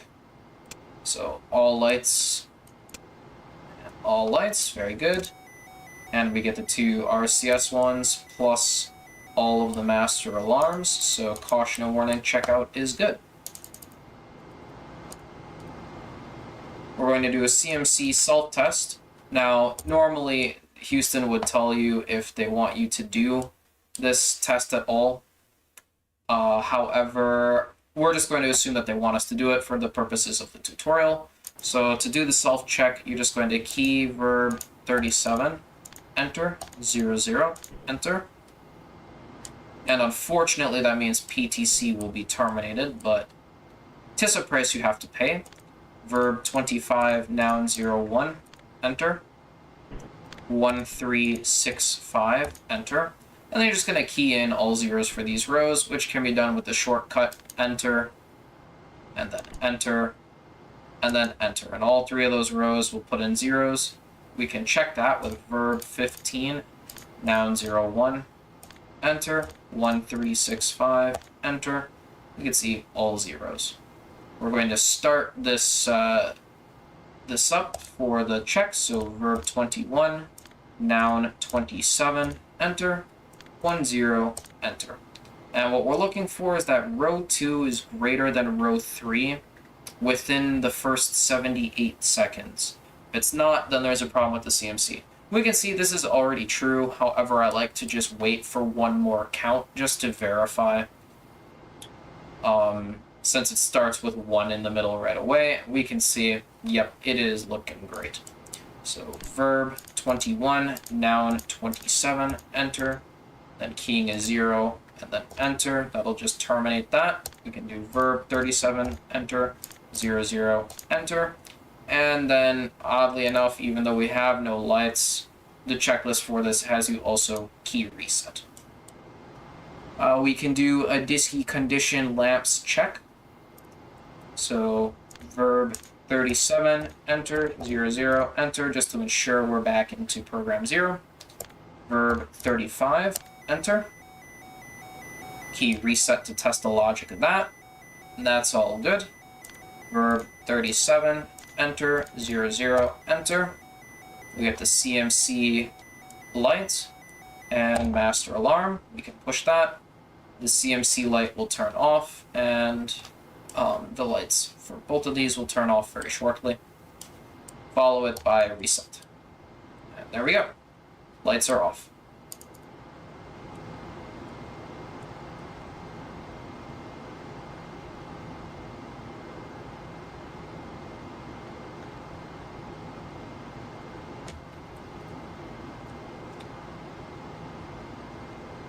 I know Folgers was working on the checklists to update it. Good. To what we have now. Yeah, that's good. I think, I was going to say either the checklists are wrong or the helium systems are wrong, but that all just got reworked, so I think it's the checklist.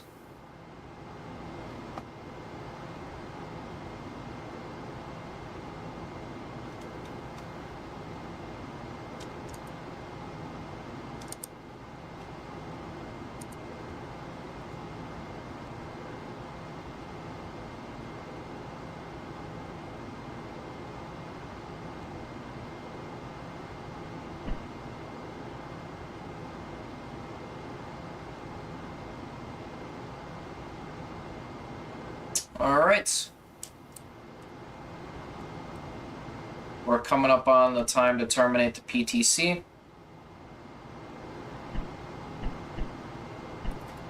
There we go. So, manual attitude 3 to Excel command. Verb 48, enter. Proceed. Verb 46, enter. Manual attitude 3 to rate command. We are using AC rolls, so we'll disable BD jets. And we will make sure everything else is turned on, which it is. Rotation is nulled, and we'll align ourselves.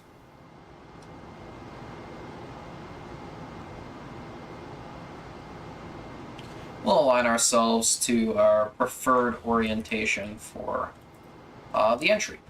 So, optic 0 switch off, CMC, and we're just going to go ahead and do verb 37, enter, 52, enter, verb 22, enter, 1, enter, and proceed.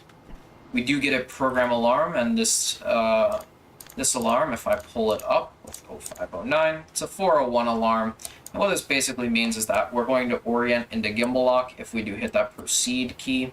So switch over to rotation and just yaw in one direction and do verb 32 and see if that number goes down. And if it goes down, you can leave it for a bit, and once it reads less than 70, it should allow you to, it should be in between plus or minus 70. So nothing greater than an absolute value distance of 70 should be in this row. Once it is less than that, we can do verb 32. We should no longer be getting that program alarm. So we can stabilize out here with our BMEGs.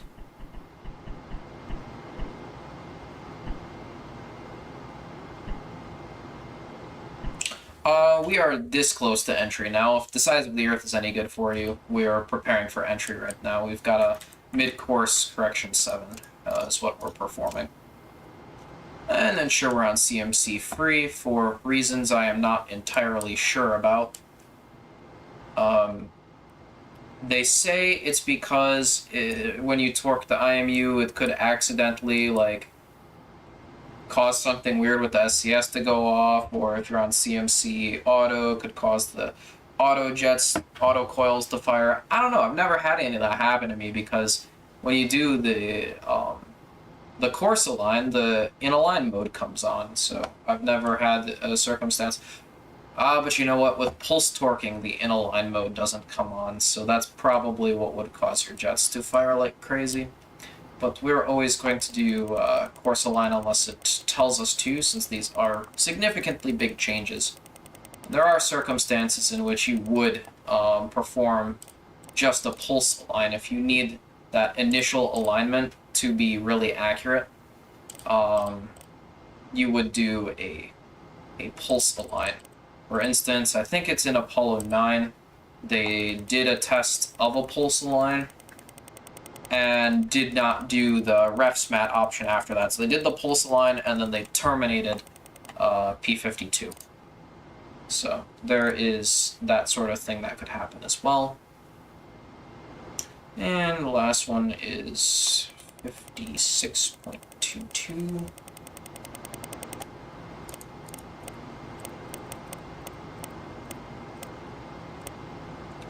Alright, so give ourselves verb 32 and proceed. Proceed. And this ended up being 52. Like, whatever. We'll do our GDC align. Just a course align on the GDC for now.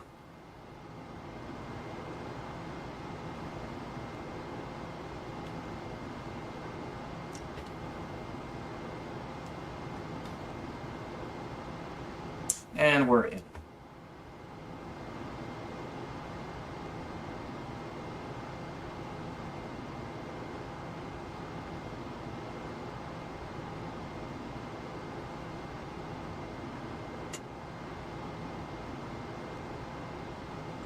I have no idea what this person in chat is saying, quite frankly, and it seems political, so I'm just going to remove the messages.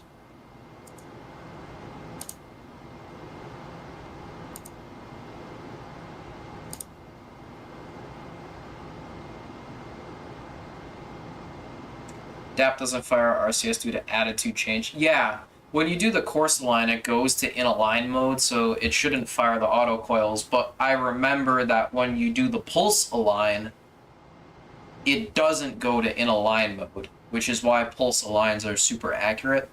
And that does indeed cause the jets to fire. I've done it with I want to say it was Apollo 9, where they did have you do an entire course, like an entire P52 preferred with the pulse align, and my god, that tested my patience. But we got there in the end, so it was a funny time.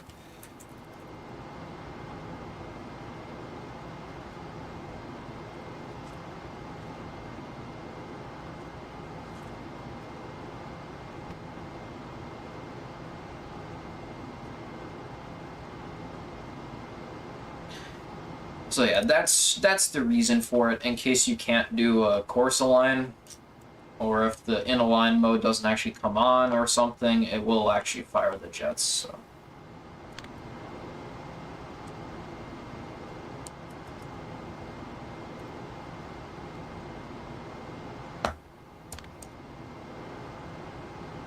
Alright, let's see if we get any exciting views out of the sextant this time around. I don't think we will, though.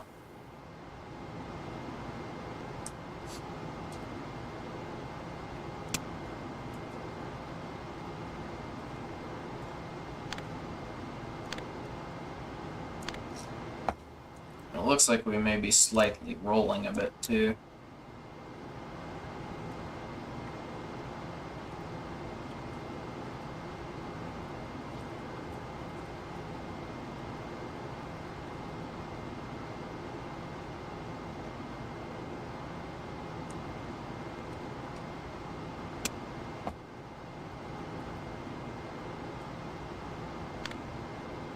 I hit promise that a mark keeps.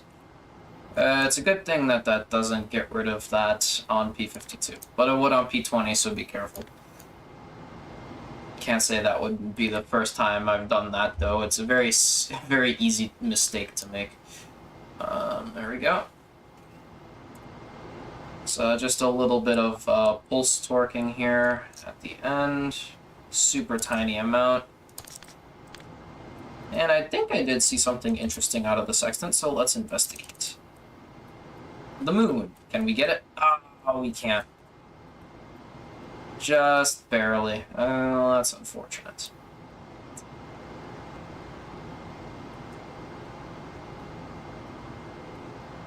Can we look at Mercury? No. Oh, darn. Oh, well. Oh, we do see Jupiter again. So, Swag, have you ever looked at Jupiter in the optics? Because, like, look at that. You can see every single moon there. It's crazy.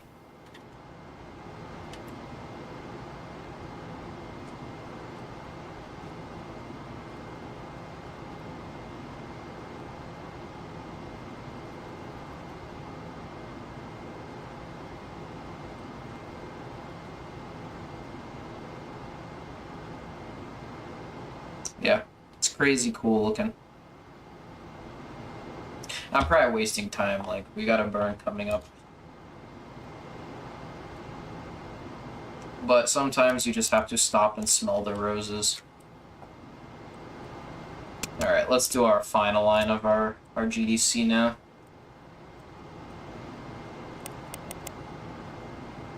And we'll stabilize for that.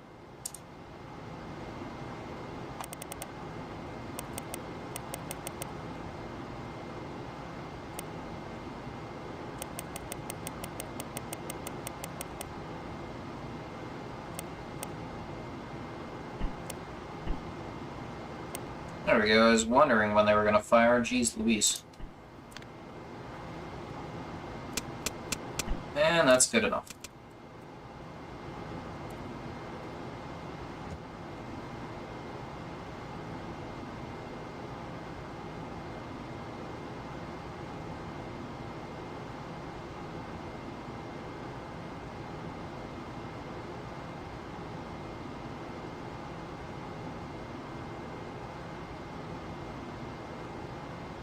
For X64, yeah.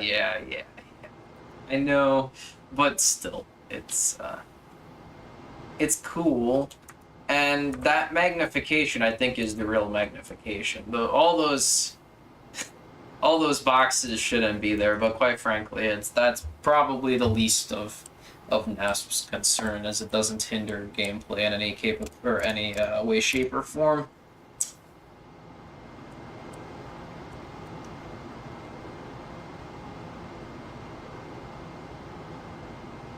Alright, P30. We're gonna load up our burn data.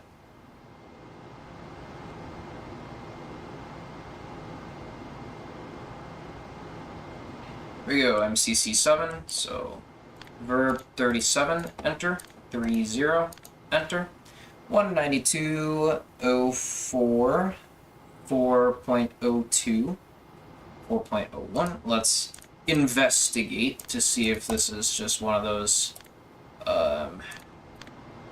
situation. I hate that you have to 00192. I don't know why for everything except time you can do this, but for time you must key verb 45 and or verb 25, and it's really weird. Look at that. We can get decimal 02. So why did it uplink as decimal 01? Who knows? Let's take a look. 1.70 minus 0.1. Proceed.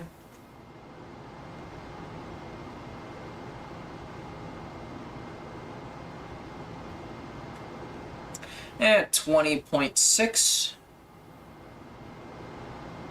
1.7. That all looks good. Proceed. Burn starts in 30, 1, 2, 3, 4, 5, 6, 7, 1, 2. Counting down. I know it says counting up, but I never do counting up because that's just too much strain on the brain to do that kind of math.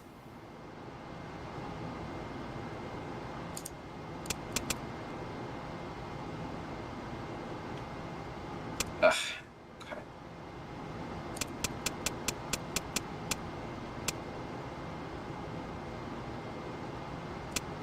There we go. Perfect.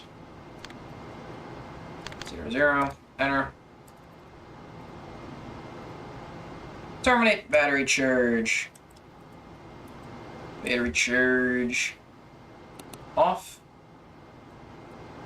Close circuit breaker.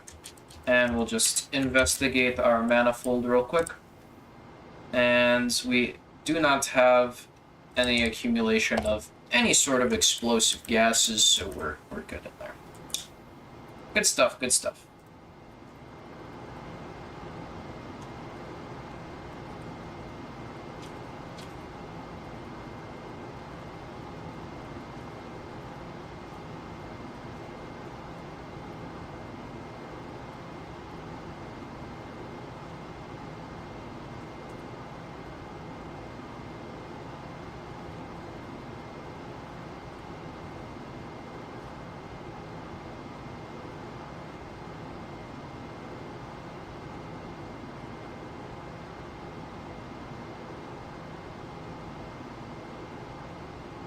It's not that I can't do the math, it's that, quite frankly, I'm too lazy. Like, I don't want to have to sit here counting on my fingers to set this thing. When I could just have it counting down, and then when it's timer elapsed, doing the math then when I'm not under the time pressure, and I could say, oh, it's 12 minutes elapsed, so I just do 60 minus 12 in my head. Then when I'm not under the pressure of doing a burn, that's much easier to do the math then, whereas before a burn, doing that math is not something that I really look forward to doing or really want to do. So, just a personal preference. I don't know, like, why they had it count up, because this does cycle over, so. And if it doesn't, like before when it didn't, I just sat here and was like, oh, SPS burn start, and click it up to starts, or click it to counting ups.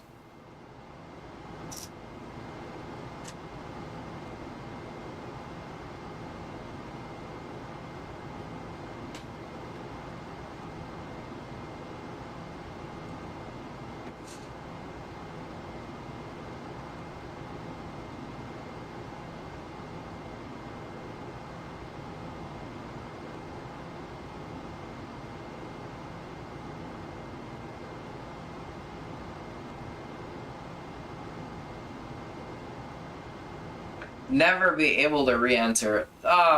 Lies. This is not that bad. Alright, pre-thrusting program is complete. Lights. Camera action. Just kidding.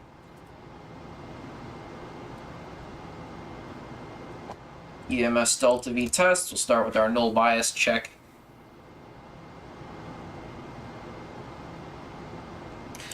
Don't forget the seats. It's an RCS burn, although I feel like they would also use the seats for that. But quite frankly, you can just hold on for an RCS burn. It's so little impulse. So.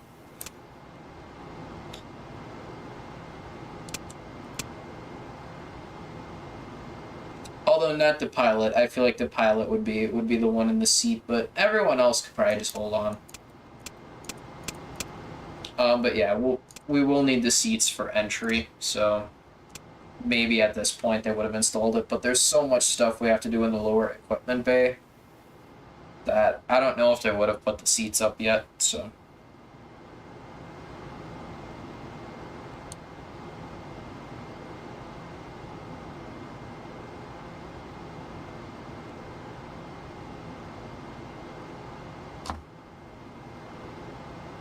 Very true, I guess, but I don't know. The timer rolls over to 0 and counts up again, so I don't know if that's intended, if it did that in real life, or if that's... Because it never used to do that in NASP, but now it does.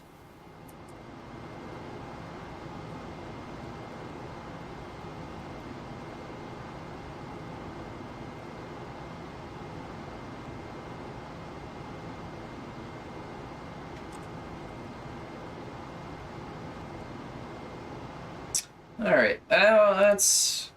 No, actually, that's good. That's good. Standby off.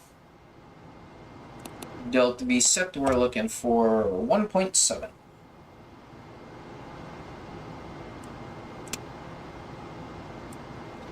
yeah, not yeah. You know what? Reentry. Look, I love it. I love Reentry. Great game, but ooh, Apollo.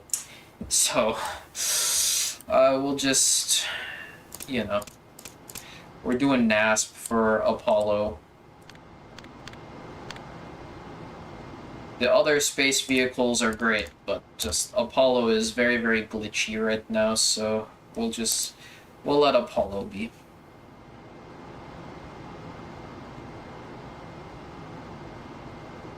Oh, well, it does do it in the CSM, actually, unless I didn't notice that it doesn't, but I feel like it does.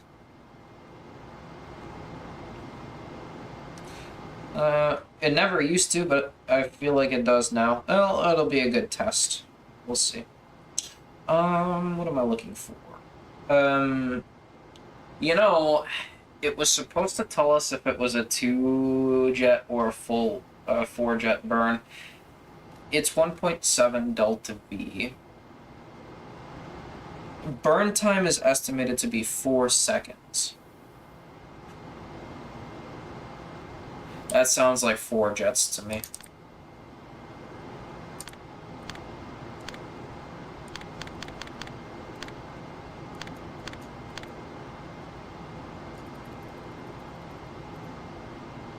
Verb 46, enter. Get direct powered up. DET, got that. Verb 37, enter. 00, enter. We'll go CMC auto, and we'll begin our auto maneuver. I don't know why every time they have us do verb 62, but attitude for the burn is 18000, 13000, and 5 volts.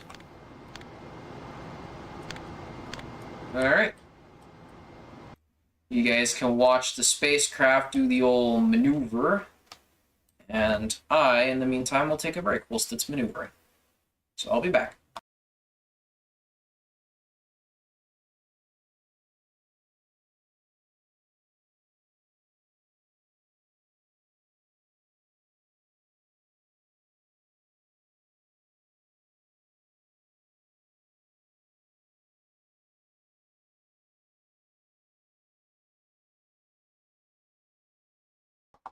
Oh yeah, I see what you're saying. Yeah, have the seats for entry. I know it's become a meme at this point that I forget the seats on re-entry.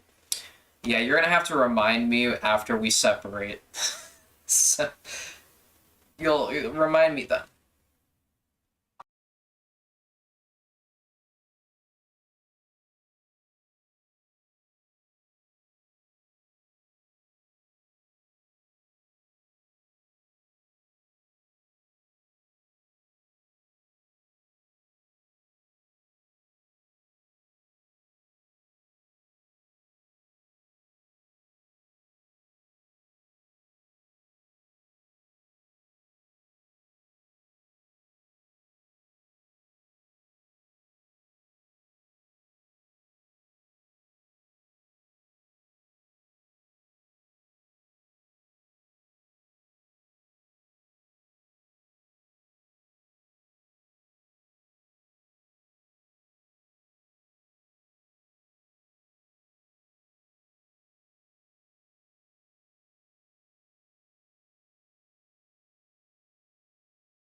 Hey, that wasn't me with the Verb 48. The great Verb 48 incident of 2025. The great Verb 48 incident of 2025. I still am having an existential crisis over it. Still to this day.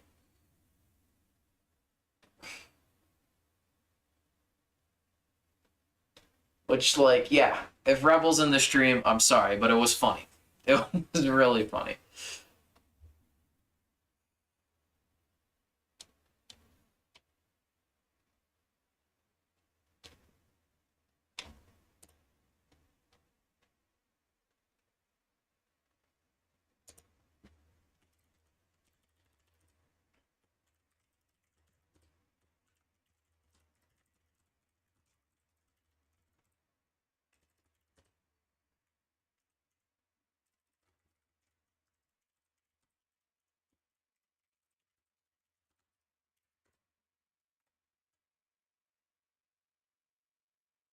Yeah, well, I don't want to make a meme out of it because, like, that's, like, kind of embarrassing for a person, but, like, it was just Captain Swag. You're not in on this, so, um, we were watching Old Man Rebel play Reentry, and, um, what it was he got to the after the launch, and he was doing the insertion checks, and he has a really like bad habit of doing the launch and then not doing anything else. So like he'll stream and then it'll just be the launch and nothing else. The one time he wanted to commit to actually doing something a little bit past the launch in Apollo, because that's what he's working on, despite never having done the rendezvous in Gemini, which is something I've complained about several times. But so he's doing the very beginning of the insertion checklist, and for whatever reason, he doesn't finish the boost checklist, because you know that like the boost checklist is sort of split like a line. There's like everything before boost, during boost, and then everything after boost. He never finished the boost checklist, so he didn't go back to program 0 or anything like that. And he got to the point where it was like verb 48, right? And he was like, oh my god, what does verb 48 mean? What do I do? I see no switches that say verb 48. And he literally said verb. And we were all, and he was staring right at the CMC. And we were all like, oh my god. Because even like the most inexperienced person would be able to recognize the computer commands. It's a very distinct, historical, and the part that everyone talks about in Apollo is the computer. It's verbs and nouns, and it's so unique and this and that. And oh my god, we were just like, just do what it says. Like literally, he was like, I don't know what to do. Please help. We're just like, just do what it says. And he ended up like quitting the stream because of that. And he's never done the academy either. He always expects me to answer all his questions. He's never done the academy. So I'm like, it was really funny because he was staring at the computer and asking how to do verb 48, basically. Like, where is it in the cockpit and what does it mean? So that was like, it's kind of been like a little bit of a meme. I don't want to press too hard about it because I don't want to be like to the point where it's bullying, but it is like something I think about that's kind of funny.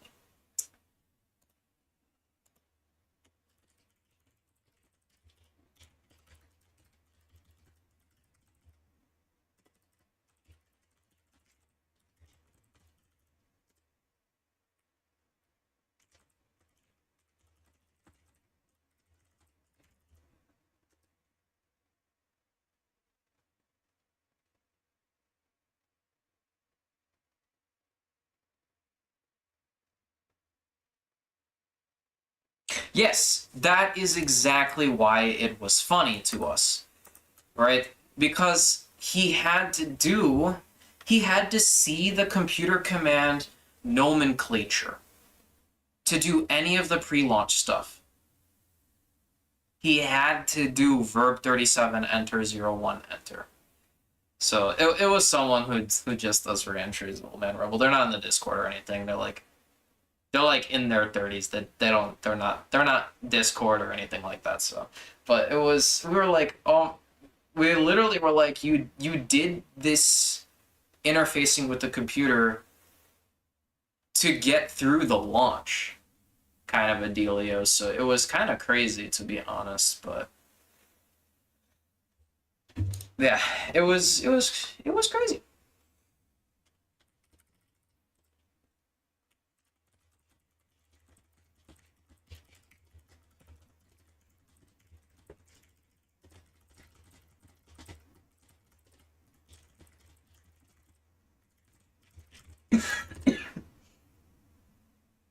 No, there is no scenario that starts with the computer in P02. That's why we were so confused. Because, like, if it did, it would be a benefit of a doubt kind of situation. Like, okay, like, you've never used the computer before, this is your first time, very excusable. He's never even used the computer in Gemini either. He's never done any of the academies at all. He's never done the rendezvous and stuff. He pretty much just went from Mercury to doing an orbital flight in Gemini to bam, now we're in Apollo. Never interfaced with the computer in Gemini at all.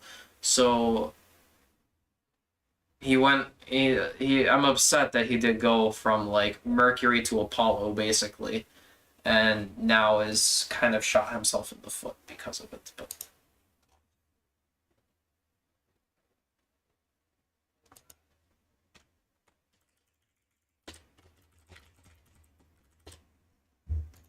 But yeah, let's get this show on the road. We got the Sexton Star check to do.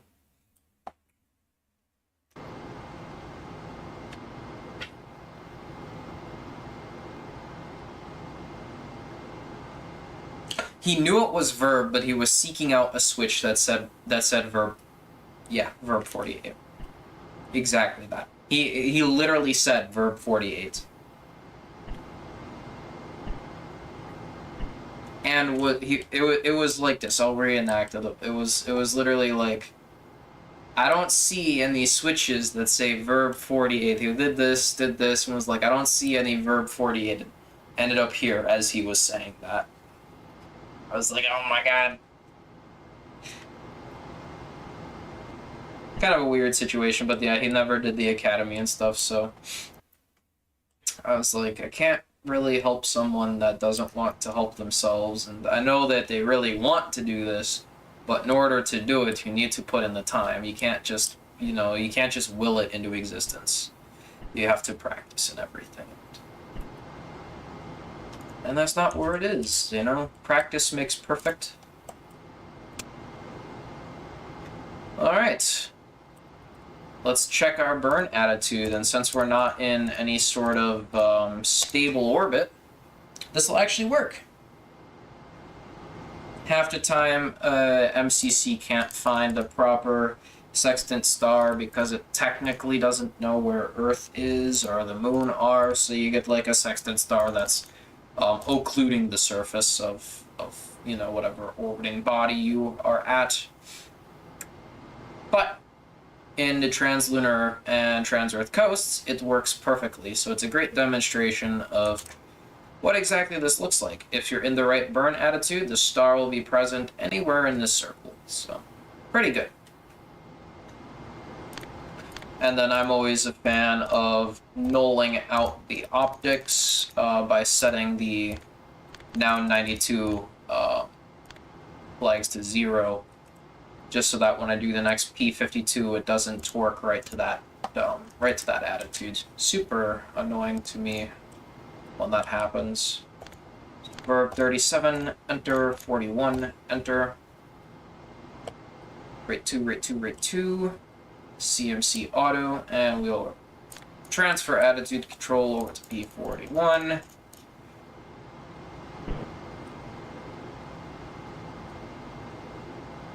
And everything's good here.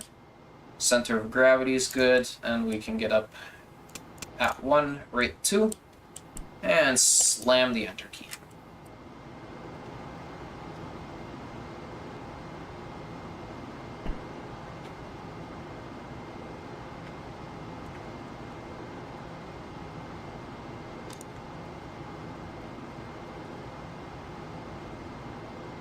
Alright, are you all excited?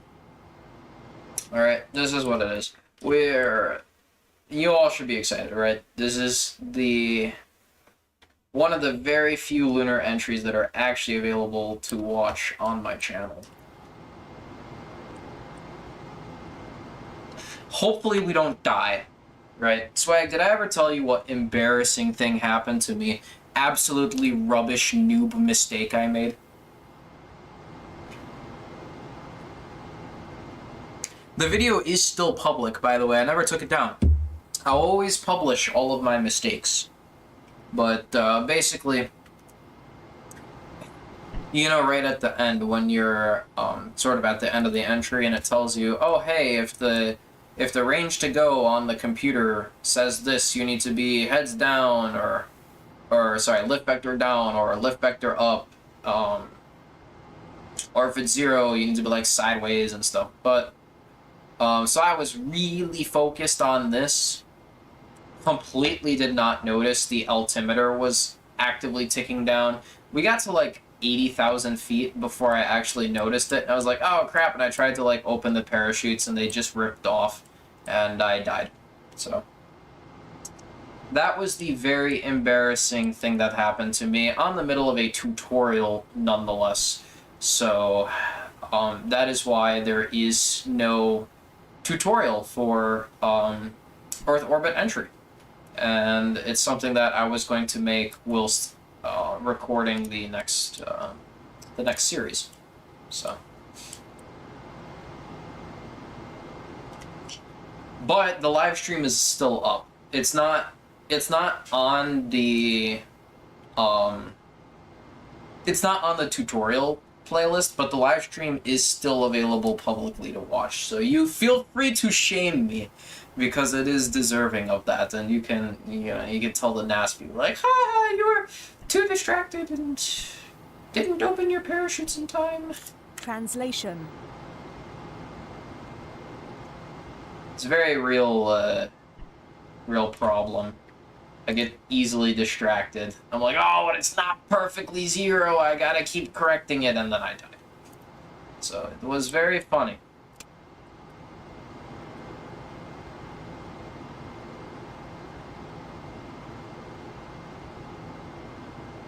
$15, $14, $13, $12, $11, $10, $9, ignition sequence start. No, I'm just kidding. 6, 5, 4, 3, 2, 1. Plus X.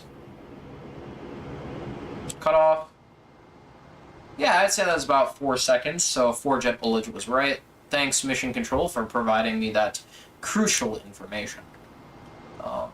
Null residuals as best we can, so we'll go up and to the left.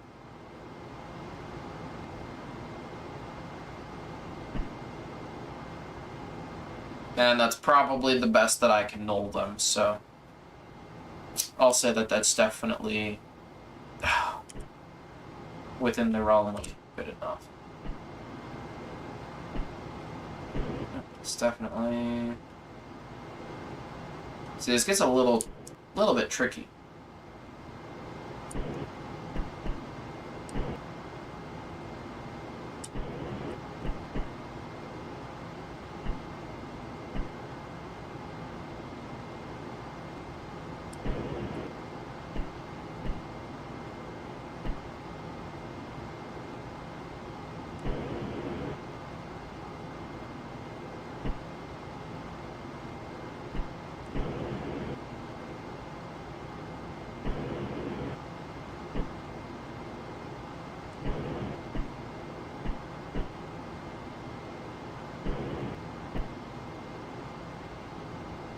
You kind of have to, it's like a little bit like, I don't know how to describe this, but you kind of have to finagle it to 0, and really this is about as best as you can do.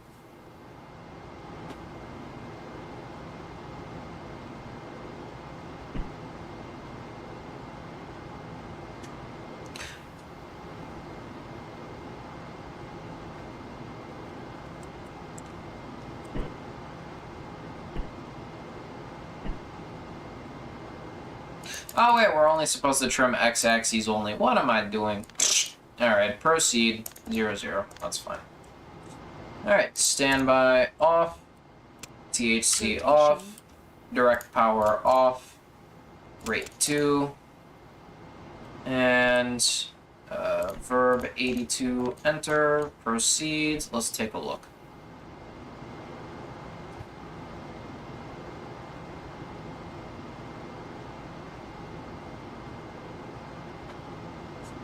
$20.9, and our predicted was 20.6, so that's well within parameters. We're good there.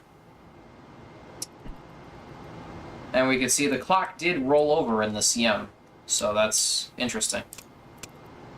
Reset. Do our checks here. Yeah, helium pressure is always going to be slightly low, just because the checklist needs to be updated. Other than that, everything looks pretty good. Manifold pressure is definitely good.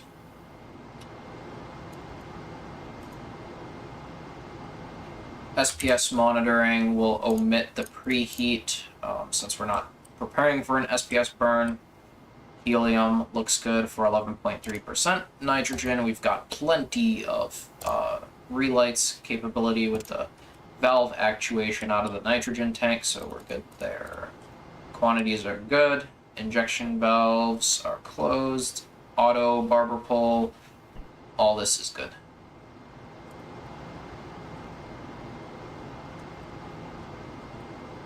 Verb 66.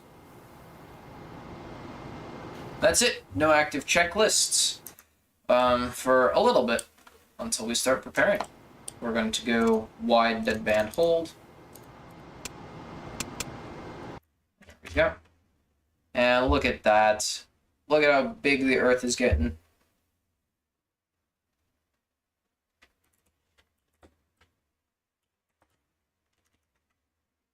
You can really see it when you're at times 100 speed. It sort of kind of creeps up on you a little bit when you're not, but we are officially doing entry preparations now. So that was the MCC 7 burn, and at 2 hours 45 minutes and 00 seconds, we are doing entry prep. So it took an hour to do the mid-course correction burn just because we were having a nice riveting conversation. We'll load our DAP. So verb 48, enter. Verb 24, it's already loaded like this, but we'll just go through the motions anyways. No verb 46 after this just yet. And we'll time skip ahead to 193 hours. Of course, different for your flight plan, but just skip ahead to the next part, which should be logic sequence. Check. Wow, Earth is, wow, that's getting big really fast. We're moving at about a minute per second here. So here we go, CM RCS activation. So close the arm circuit breakers, close the entry landing system circuit breakers for checking the ELS, going to auto and logic on. We arm the sequential events control system logic. And it says command module RCS activation here. That's actually a mistype. This is checking the entry landing system logic check. And that looks good. Houston would tell us steer go. ELS looks good. The relays have set properly. You can turn logic off. Turn logic off. We should also turn these off too. It doesn't say to, but we should turn them. We should turn those. Open the arm circuit breakers. Oh, I lied. It tells you to now. But it just felt unnatural not doing that before pulling the circuit breakers, so pull the ELS circuit breakers and give ourselves a time skip a little bit. And we'll maneuver to entry attitude. Verb 62, enter. Verb 49, enter. Verb 25, enter. And entry attitude from the pad shows us at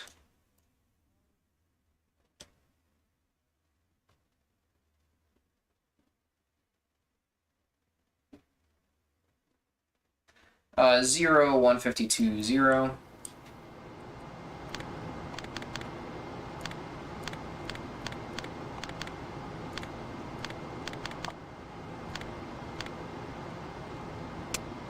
CMC auto, proceed.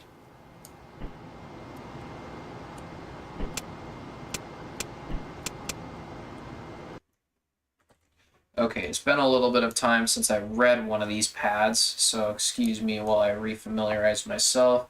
Got our range to go, our velocity, and RRT. So that's 195, 04, 04, and then 28 seconds later, we get to point the predicted 0.05 G light, and I think that's what that means, but we'll be basing our entry times off of this RRT 195, 04, 04, just as a little bit of cushion between this and the 0.05 G light.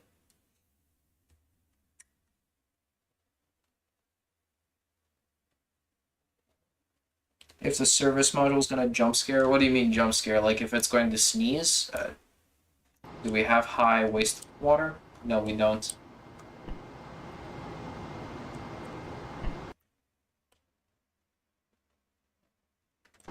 This maneuver is pretty much actually just kind of a roll. We're sort of in the perfect attitude after the mid-course correction.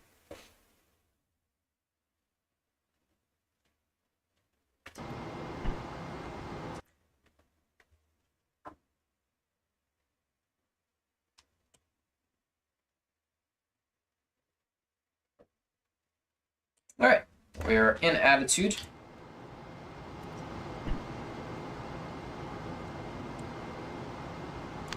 Hit proceed again. Just verify everything, and it looks good.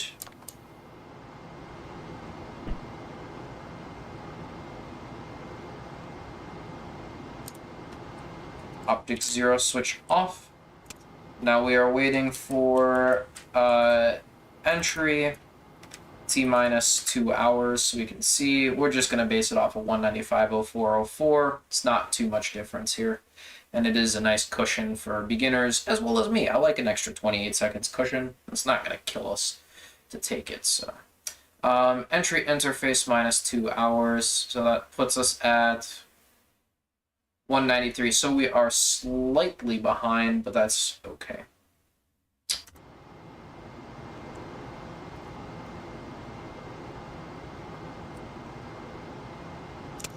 CMC. And actually we can leave this on high since we're not going to manually do it. We're just going to perform the sextant star check now. Sextant star check has us at 91.30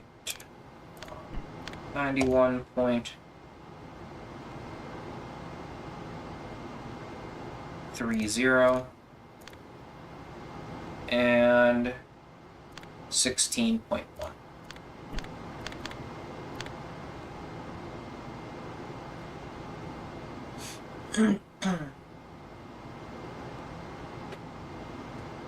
We should be looking right at star 02, which it looks like to be the case. Yep. We can zero out the optics again. You don't have to do this, just personal preference. If we do another P52, super annoying to have the optics drive to a different attitude.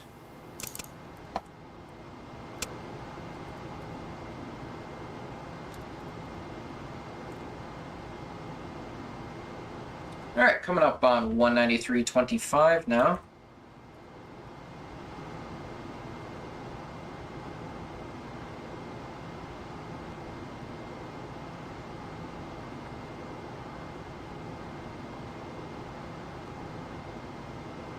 Oh, yes. Yeah, the service module does break up on reentry. And that's not an ASP thing, that's an orbiter thing. They've seen it with other mods as well.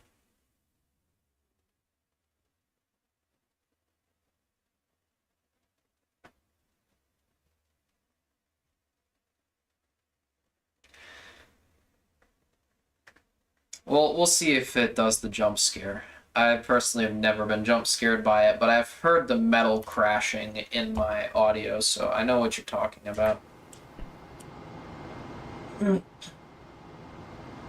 Alright, looks good. Oh, wait, doesn't look good. CMC free. There we go. Verb 37, enter. 52, enter. Verb 22, option 3. Alright. If memory serves me correct, this is the very last P-52 of the entire mission. I hope. It is a NASP thing. Okay, well, I've seen it with other craft as well, so that's interesting. I guess multiple people had the same idea. Why are we moving so much? We were just holding an attitude.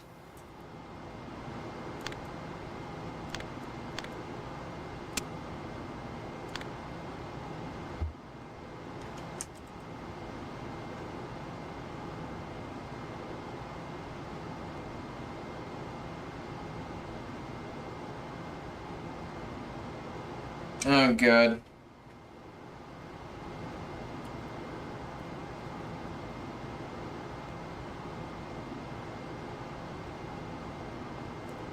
It's one of those crazy people. And we are going to ban this person.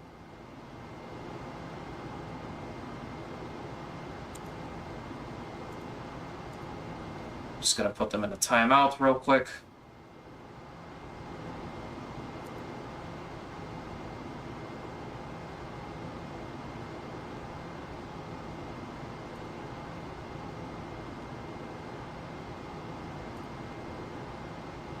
Yeah, I don't know. Quite frankly.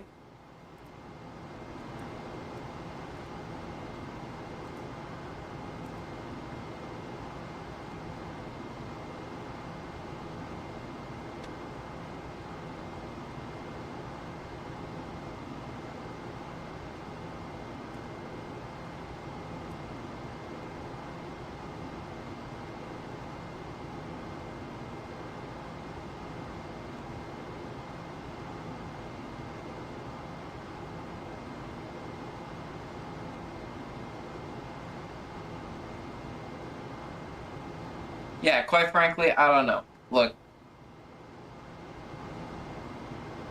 Something crazy tonight, yeah, seriously. Like, if you're religious, whatever, but definitely, definitely, Okay, so I think to ban this person... See, what it used to be called was just ban, but now I think it's called hide user on this channel. Yeah, whatever. Again, it used to just be called ban, but YouTube had to go and make things complicated to make it sound like they weren't censoring free speech or whatever, you know. Broligarchs with a certain someone, so they softened the language. But yeah, I think hiding the person on the channel is a ban. From the chat, anyways.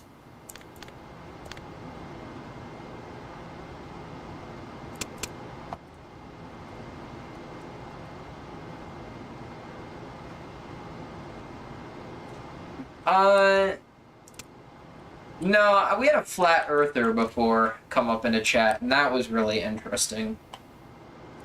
Again, like, you know, if you're religious or whatever, that's fine. I don't care, but, like, don't go talking about that in my chat. There's no reason to. This is not a religious or politically affiliated channel, so GTFO with the crazy shit.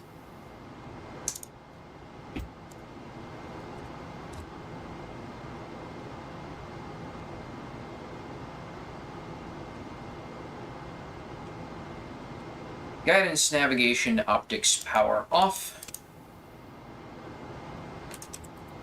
You know, we try to keep it as, like, we're just educational. Whoever wants to join can join. I don't care if you're religious or not. I don't care if you don't like me as a person for some of my lifestyle choices. I don't care, as long as you're educated at the end of the day. Who cares? But some people just... they can't help themselves.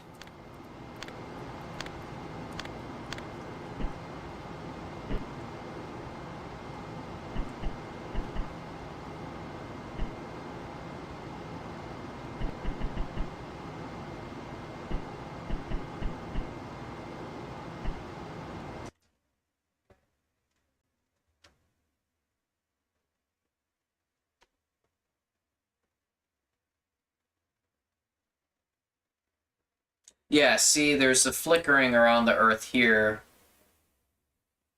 Generative. And then there's flickering around the Earth here, which is subtracting pixels. So I think it's just a rendering thing.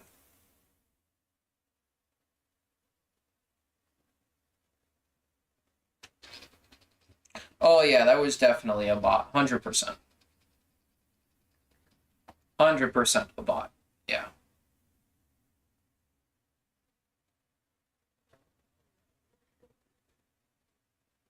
We've also had those bots in the chat before that have, like, put in those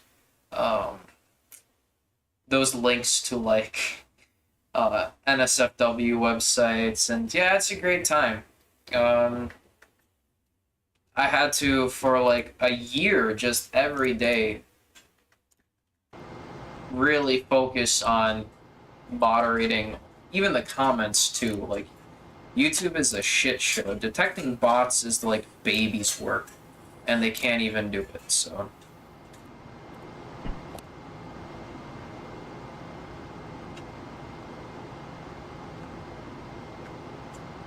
Yeah, detecting a bot is like the easiest fucking thing. It's so easy. It really is.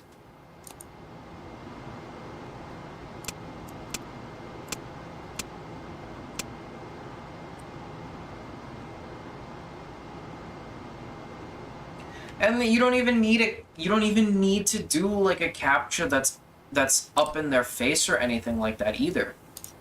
What all you do is when they go on the website, all you do is watch the keyboard and the mouse. You listen to the inputs and you monitor if those inputs are coming from hardware or software.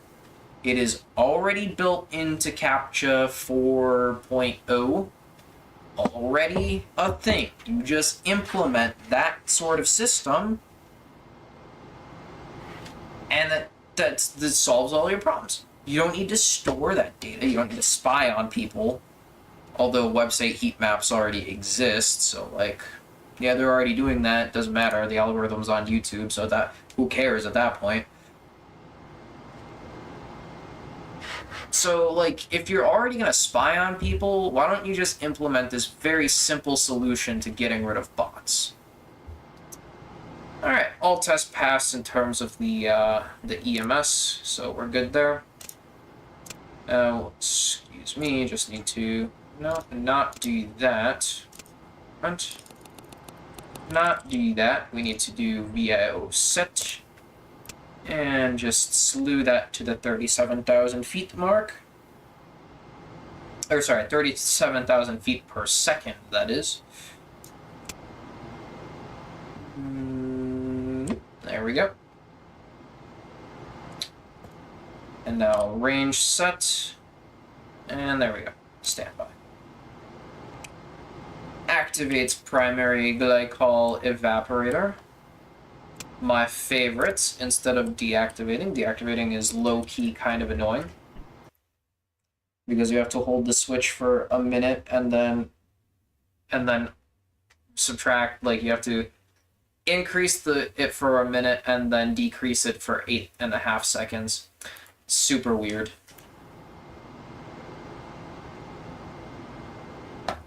Command module, RCS logic. Or sorry, circuit breaker RCS logic, that is, but we already know it's for the command module. Command module RCS logic on. And we're going to do our test. So if system test meter 5 Charlie Delta 6 Delta Charlie Bravo Alpha, so they all read greater than 3.9 volts, which is 28 degrees Fahrenheit. So we can omit the preheat. That's what that means. So we do not need to plug in the circuit breakers for the RCS heaters. We do not need to turn the RCS heaters on. We are omitting the preheat. But to demonstrate what that would look like, we're not going to do it for very long because we don't want to mess anything up, but that would just be closing these two circuit breakers here, coming down to here, and switching CM RCS heaters on, like that. That is how you preheat the RCS. So, pretty simple.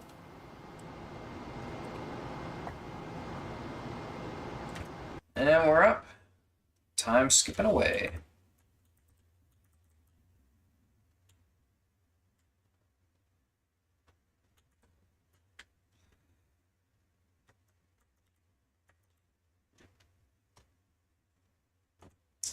So next up is activating glycol, secondary glycol evaporator. And interestingly enough, in this one, it's like in Apollo 7, you had like cold soak the cabin, and like if the temperature was this and that, like don't do the secondary evaporator and like do it until the temperature is this. Yeah, it's not called cold soak when you're trans-Earth coast. At least in Apollo 11, you just turn it on and leave it on. So that's another thing that's nice about the lunar entries. That's sort of simplified, is like they're really like from Apollo 7 to lunar entry situations. From Apollo 7, they really got these entry procedures to be flowing a lot nicer than they were in Apollo 7 and 8, quite frankly. At least in my opinion. But I find that these procedures tend to be a little bit easier later on. Alright, look at Earth's getting pretty big.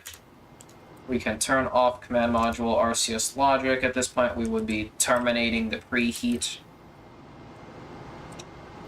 for Bravo.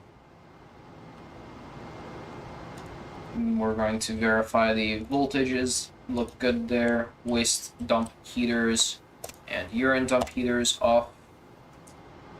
And lower equipment bay, integral lighting off, floodlights off, activate secondary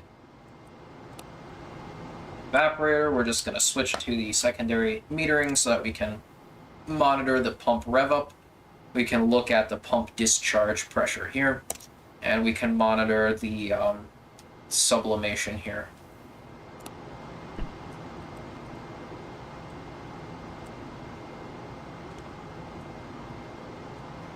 We're going to verify that pyrobats A and B both have greater than 35 volts. And they do. Select main B. Now we're going to close main bus A, bat C. So when you flip these batteries on like this, without the bat C circuit breakers closed here, you're actually only using one battery. So this is why it's AC and BC. But when you close these, right, and you turn the switch on, now you're using both A and C. You can also open A, and then you can only pull from battery C as well. So you're offered a little bit of flexibility with the circuit breaker configuration. That can be quite nice. But yeah, circuit breakers for entry, so direct voltage gets closed. Service propulsion system. Just run it through. pitch and yaw, they stay open. All this ELS can get closed, but post-landing vent and the flight post-landing circuit breaker here. So post-landing vent is tied to the flight post-landing bus. This circuit breaker stays open. Now we're going to activate or pressurize the command module RCS. So close the arm the logic. Houston gives you go for pyro arm. We can open the command module RCS propellant isolation valves. Ensure talkbacks are gray. CM RCS, and we can watch. We can pressurize, and you can see exactly how those values change. Should be 60 to 90 degrees on the helium temp. And then command module RCS helium temp indicator, 60 to 90 degrees, so 20, 40, almost 60. And then command module RCS helium pressure should be 330 to 350, and that's actually perfect. And the manifold pressure should be 287 to 302, and that is perfect. Number 2 is good as well. Switch is off. We can re-guard it, and then safe the pyrotechnics.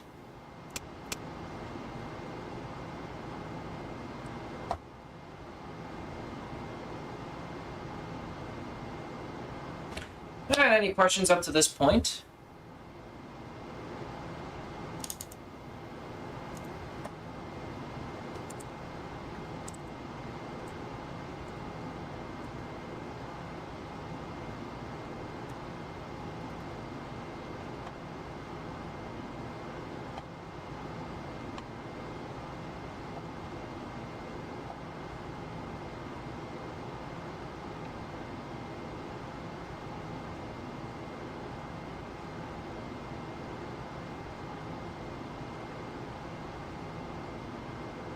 Looks like no questions. All right, we're waiting for our final entry pad. So whilst we're waiting for it, I'm just going to go use the restroom real quick.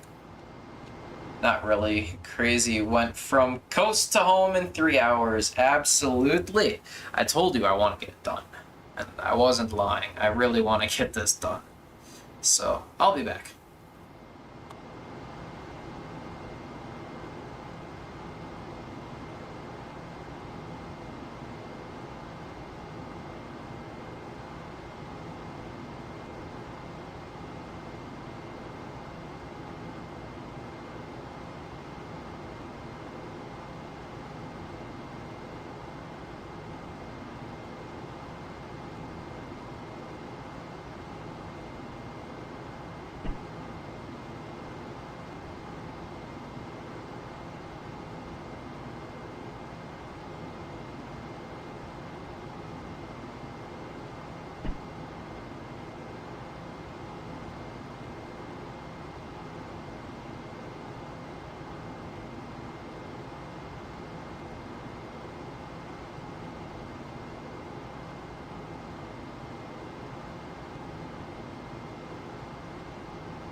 Well, it does take a considerably shorter amount of time to go from the moon to the Earth. Going from the Earth to the moon takes like a whole extra day. Almost. Because you don't, when you're going from the moon to the Earth, the moon's sphere of influence is really small, and then you cross into Earth's sphere of influence, and Earth just sort of pulls you right in. You keep accelerating, accelerating, accelerating, accelerating. You fall towards the Earth, and you don't need to fight that gravity. But the whole way to the moon, you're fighting that Earth's pull. Remember, Earth's sphere of influence is really large, so it takes significantly longer to get from the Earth to the moon than it does vice versa. There we go. We got our final lunar entry pad. We're going to accept this uplink. Verb 37, enter, 00, enter. Tab 2. And while we're doing that, I'm just going to make some comparisons.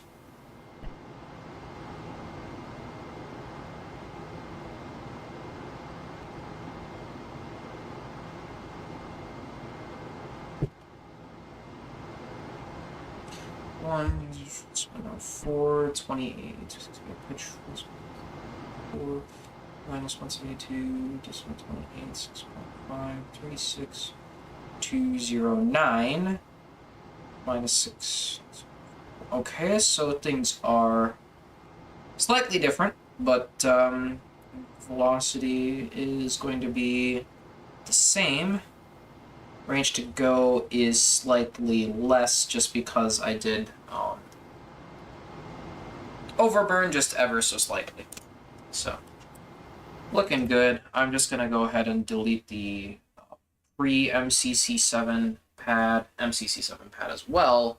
I'm going to go ahead and I'm going to take a picture of this new lunar entry pad, the very last one.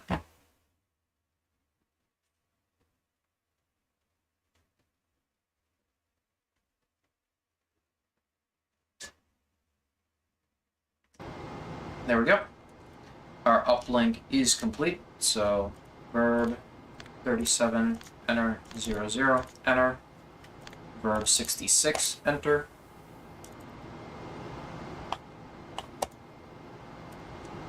And DET stop reset.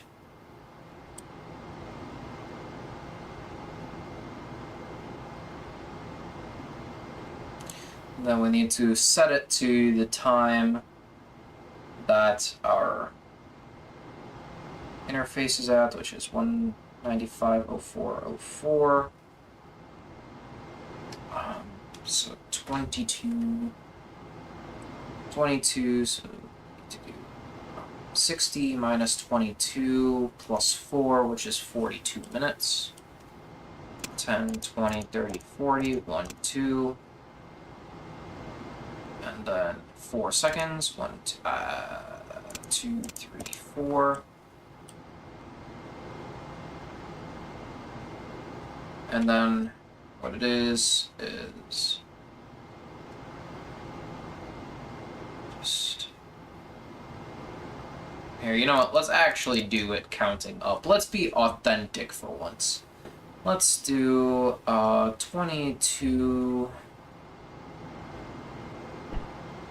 So let's do 60 minus 23, which is 37.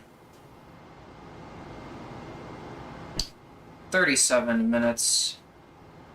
And then we need to add 4 to that, so 41. 60 minus 41 is 19, so we set it to 10, 1, 2, 3, 4, 5, 6, 7, 8, 9. And then 60 minus 4 is 56. 1, 2, 3, 4, 5. 1, 2, 3, 4, 5, 6. 1956, counting up.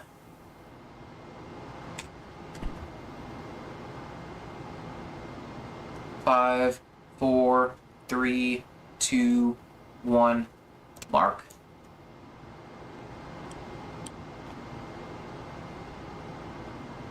Okay. Range to go. Pulling it from the pad.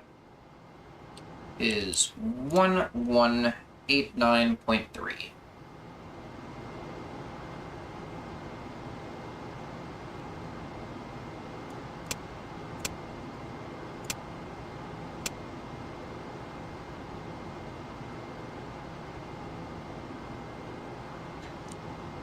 Okay. Velocity is 36209, so about right here. And there we go. Entry. Alright, RSI test. So FDI source at set. EMS roll on. GDC align, push, and you can hold shift and then let go of the mouse. And we're going to, we've already yawed to 54, my bad. We're going to yaw through 45 degrees. And that looks great. Right back to 0. We're just going to use an auto clicker for that.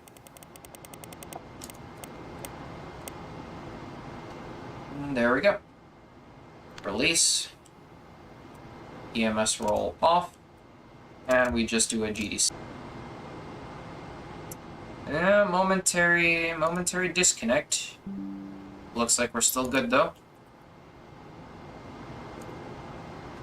Alright, GDC align. So, 0.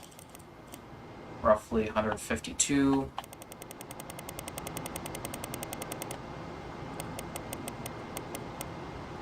And 0.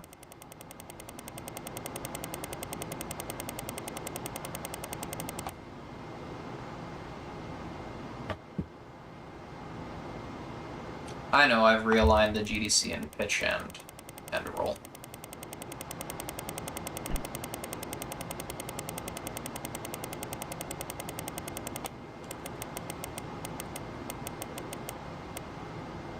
That's why I'm doing the GDC align again. There we go. And we'll do a little fine align action now.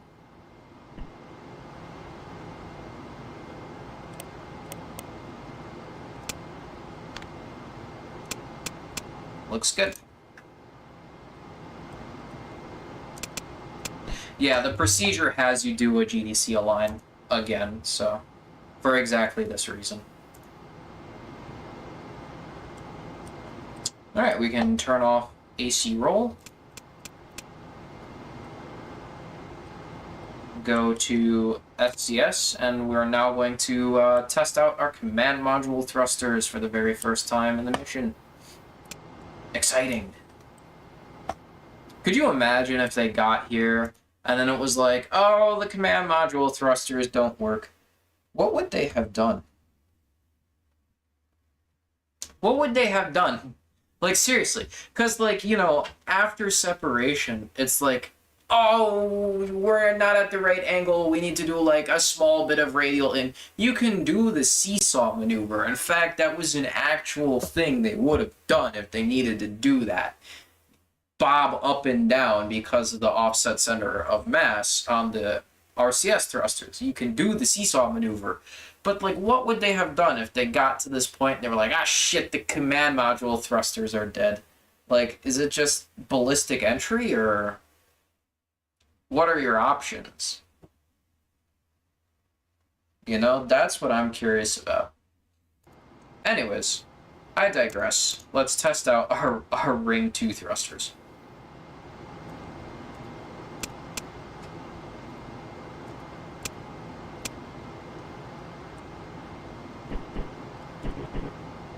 Looks good. And now we'll test out Ring 1 thrusters. And this is a super fun part because you just click everything up like that. Looks good. And then all these back.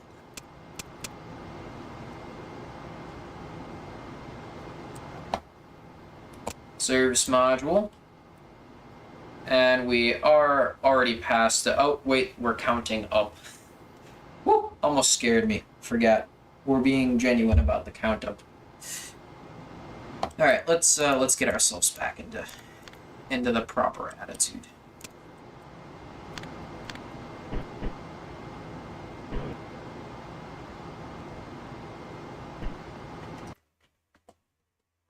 Oh, yeah, we're about to witness...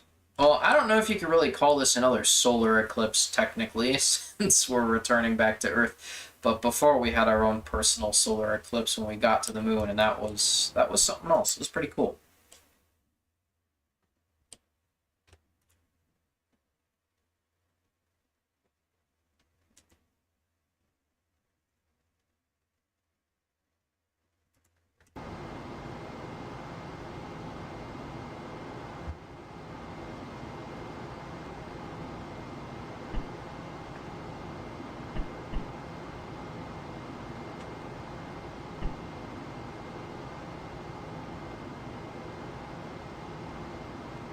There we go. T-minus 30 minutes. We're turning the bus ties on now, so power to these buses. We're going to rewind the tape recorder. And we have completed preparation for entry. Now we are officially in CM-SM separation. And again, I know it's a cardinal sin to do auto-executing, but I will be auto-executing the SEP switches because I never get to see the separation from the outside, and I really want to. So, yeah, we're going to look at it from the outside. So, that's what it's going to be. Just coming up to that 35-minute mark here on the the DET. And we don't want to dump all of our glycol, so we're going to be isolating everything. We're going to be giving a last fill to our repress package. Everything we pretty much need, we're going to isolate from the service module so that we don't, lose it when we ditch the SM. So we're at that 35-minute mark. We're going to isolate the glycol. We're going to give a last fill to our repress package.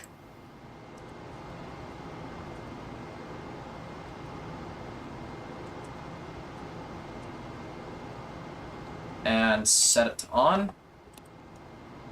Service module supply, we're going to cut that off. And we are going to open our secondaries for the fuel, regardless of the fact that our fuel is not near 50, just because the RCS is going to do a burn to depletion after we separate. So, oh wait, sorry, we're not at that part yet. Ignore me. We're doing verifying the primaries are open. Excuse me, we're not at the opening the secondaries yet. VHF A and B off. We don't need VHF anymore. At least not the AM until we enter. We use the beacon then, but everything else don't need it anymore, so turn it off. High gain antenna power off. Turn off the fuel cell pumps. So the fuel cells are now going to start spinning down. We can see very slowly the flows should start to decrease. And we're going to take off fuel cell 2.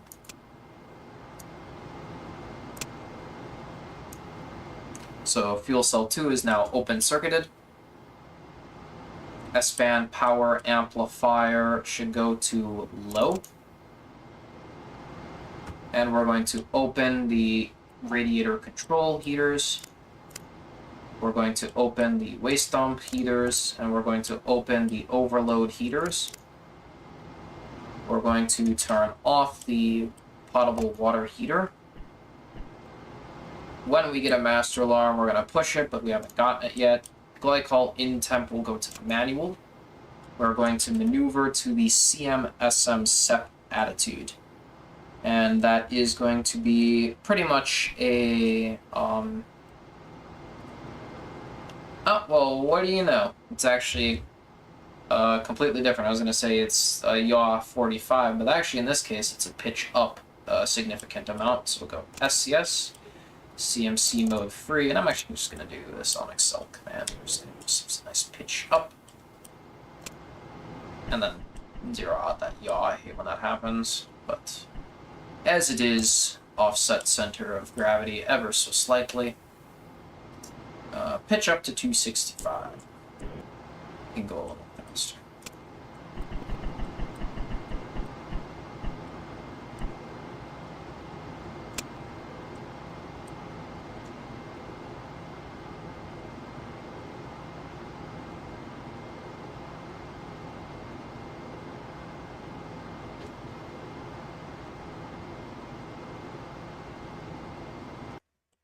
It is completely dark now. We can get, if we were the crew, we would have just gotten one last glimpse of the moon as a reminder of where we have been and how far we've come. We are approaching the 260 mark.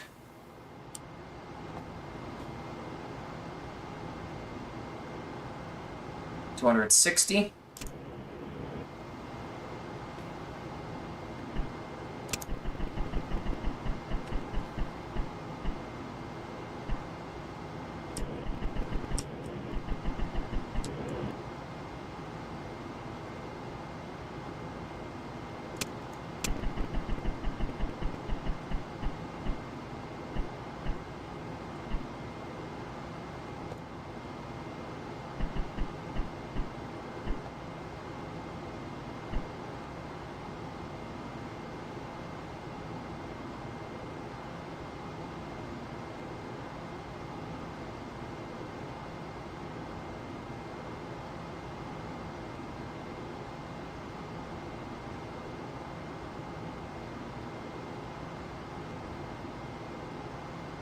Oh, right, this is the pitch for the horizon check, not the actual SEP attitude. Okay, yeah. Pitch for the horizon check.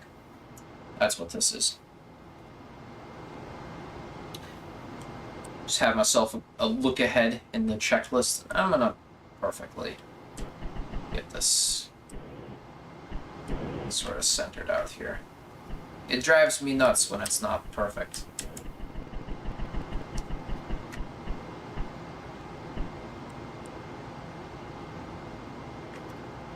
Alright, we'll do some light time skipping here. And we'll begin program 61. So verb 37, enter, 61, enter. And we're going to compare that. Hello, Pine Cherry. Thank you for joining today. And of course, I didn't thank Captain Swag for joining. Of course, you should always thank Captain Swag for joining. Captain Swag's got a lot of swag around the NASA community. Alright, let's see here. Latitude we predicted on the pad was 10.94, longitude minus 172.28, and excuse me, what is that last one? We are heads down, which means lift vector up, of course. That makes sense because this is a lunar entry. If we were lift vector up, we would be toasting to a crisp. So, yeah. Good that they don't have us, going steeper on an already steep entry. So that's a good sign. Taking a look at the maximum Gs, we'll sustain a max of 7.44 Gs, a predicted velocity of 36186, and our predicted was 36209, so that is, that's good. That's within the nominal margins of error, although computer predicts 6.5 max G, we predict 7.44. We can tolerate up to 12, I think. I wouldn't go higher than 11, but 8G is certainly tolerable, so that's good, although slightly high discrepancy. So gamma entry interface is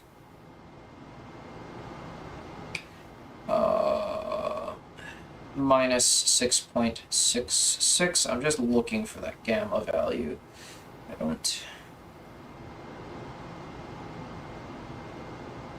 don't see it listed here, so that looks good to me. Yeah, lift vector up, we're heads down. Everything's good there. So I would say we're pings go.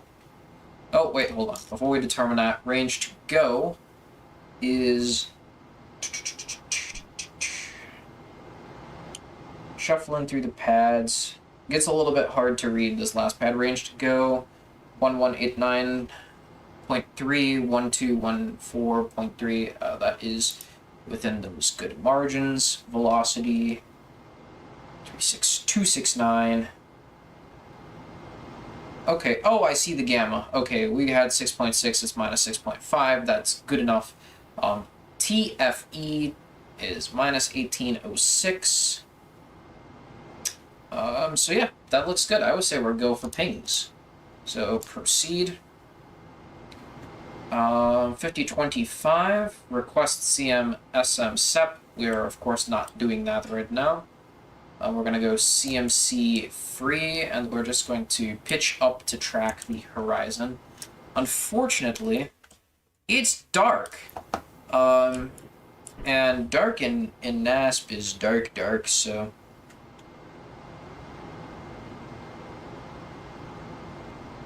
Yeah, yes, I meant lift vector down would be kind of toasty. That's what I meant. I said it correct the first time and then immediately said it wrong the second time. I was like, oh, look at that. We're heads down, which means we're lift vector up, which means, yeah, we're great. And then I immediately subsequently said that we're lift vector down. You know, these things sort of happen, right? Track the horizon. So the horizon check we had at 268, and our actual horizon here is at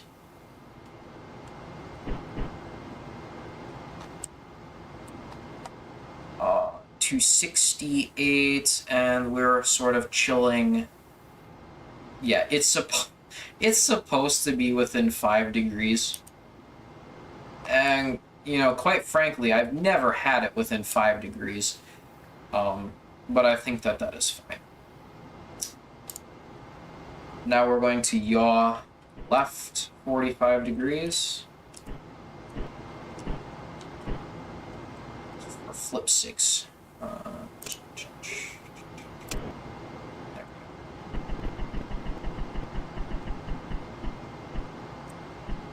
So yaw left to 315. And I'm going to unmount the coas now.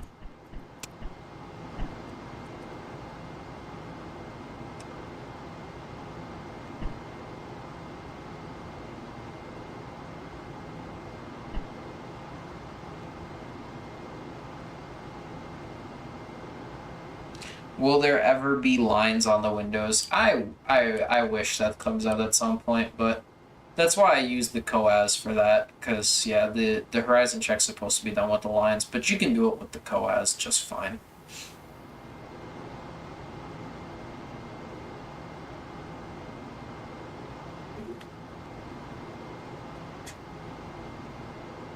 And what it is most likely the coas is not perfect, and that's why we've had the issue with it not being within 5 degrees.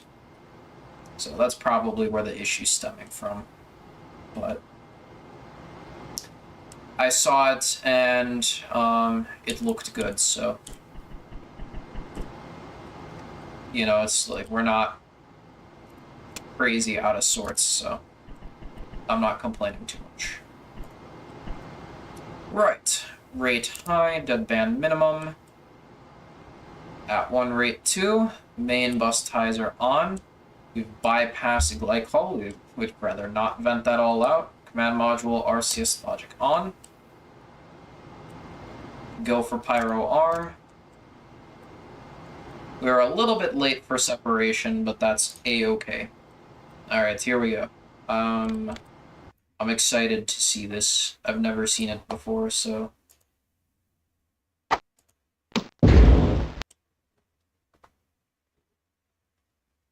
It's actually really cool. That's awesome. Like I knew it was happening, but like I've never seen the whole set like without quickly going outside after I flip the switches, you know, and these two switches, obviously. Yeah. You got a lot to complain about. I know. RCS command transfer to CM. CM1. Logic off. And we'll safe the pyros. Yep, we're committed now, although we could still do the seesaw maneuver, but we're pretty much fully committed to this entry.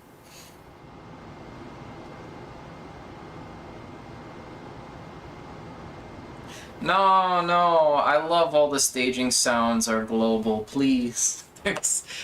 I turned off the simulation for the space vacuum sound effect for the rocket launch so that we could hear the engines, and when the rocket launches after the countdown, it is complete and utter silence. So I like the I know it's not realistic, although we should be able to hear the rocket engines from outside of that, most assuredly, but it's definitely just the fact that those are also not a global setting.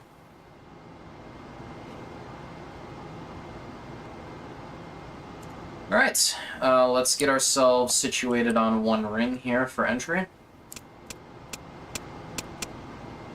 All of our main Bs, just turn those off and leave the ones on main A on, and that gets us at that one. I'm going to yaw back to 0 degrees very carefully because the CM... The CM RCS is very,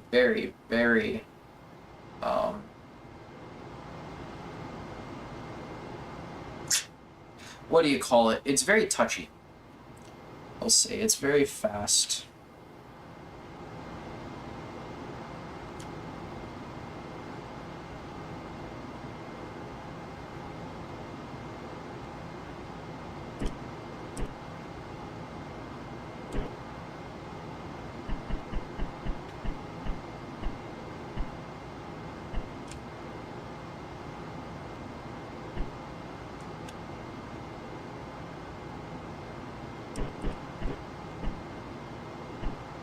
There we go, very carefully.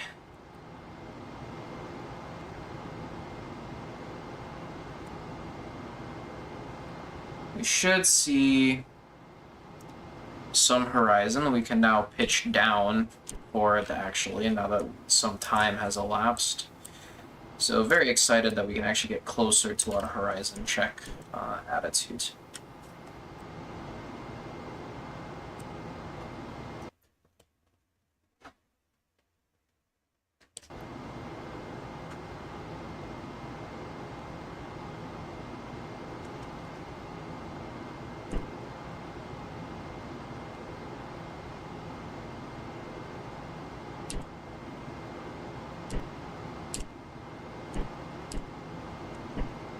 Alright, let's see what our final thing is. Yo, look at that, 68, but it's perfect. Perfect. I go. I'm not falling for it. Rate low. Now we'll stabilize. There we go. I'm just gonna get this all situated properly. Lovely. Stabilize. Attitude deadband max, rate high. EMS function entry, EMS mode normal. Proceed activates entry DAP. Latitude, longitude, heads down, heads up. If velocity greater than 45 degrees, we don't have that, so we're very good there.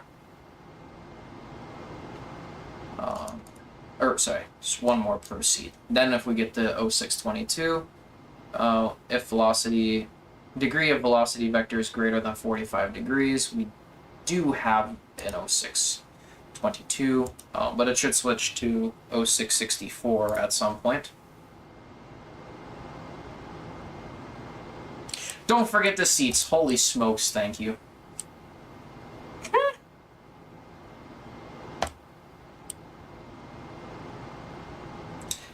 Do we proceed past this? No, okay, so it is something I just need to wait for. 5.5, directs on. Uplink telemetry, command reset. I don't know why we have to go command reset here. But yes. Also, apparently when you go PCM, switch to PCM bit rates from low to high.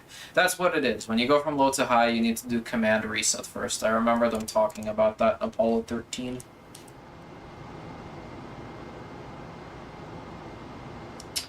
It wanted us to pitch to the horizon check. It said pitch to, or pitch back and track the horizon, so I had some checklists I was doing, but now we just track the horizon pretty much down to the entry time.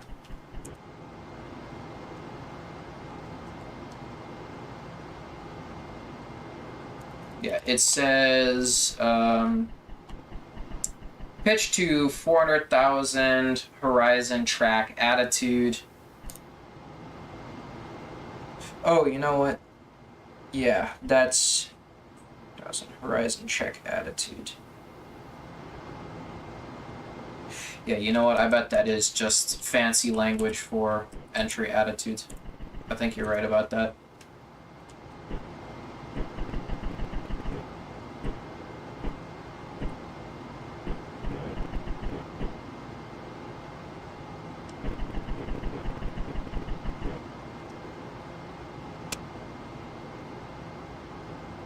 Thank you.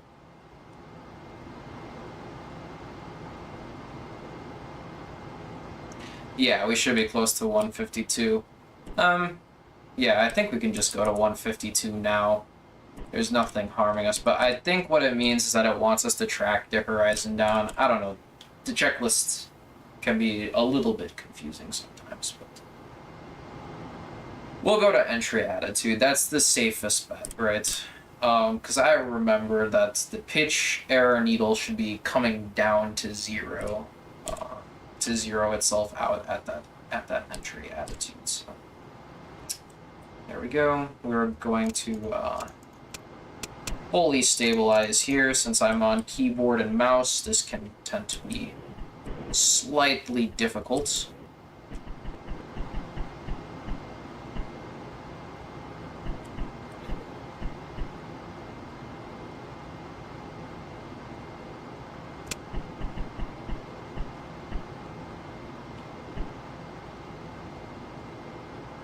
Yeah, that's correct. Tracking the horizon. Okay, that's good to know.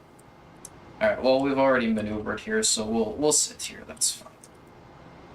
We can begin to see it. Sure.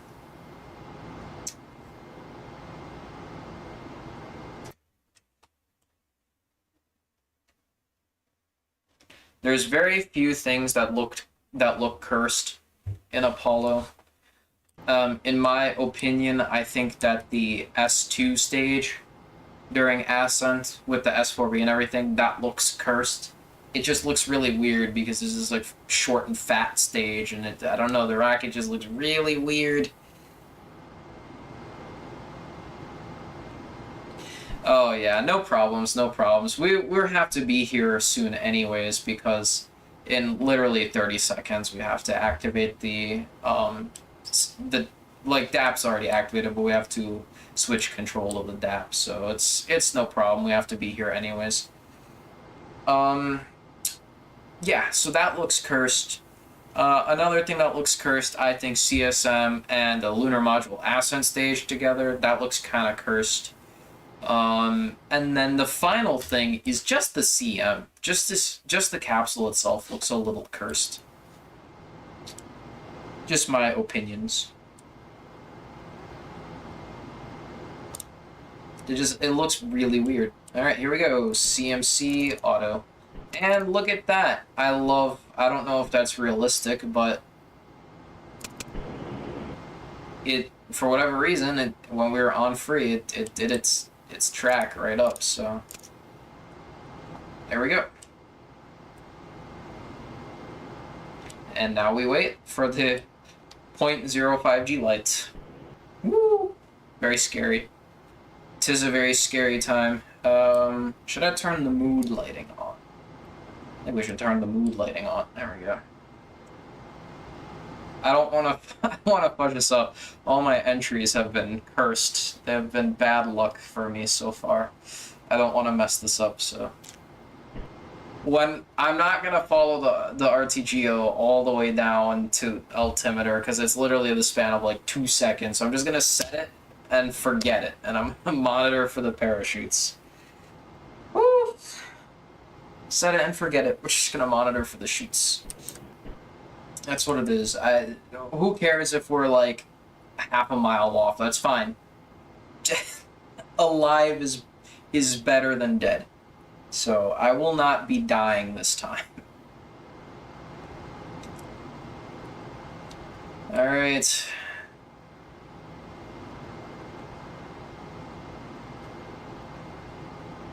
Now we wait.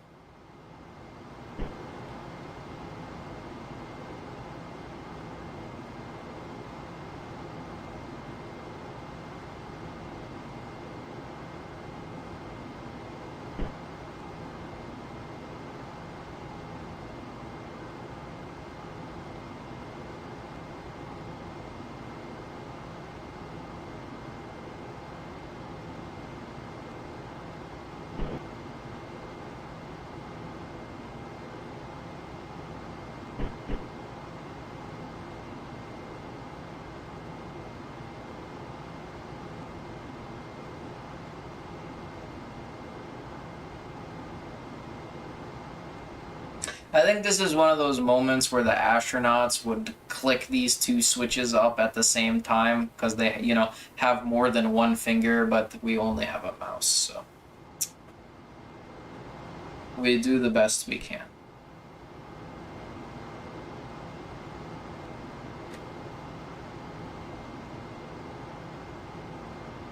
We're gonna make a save.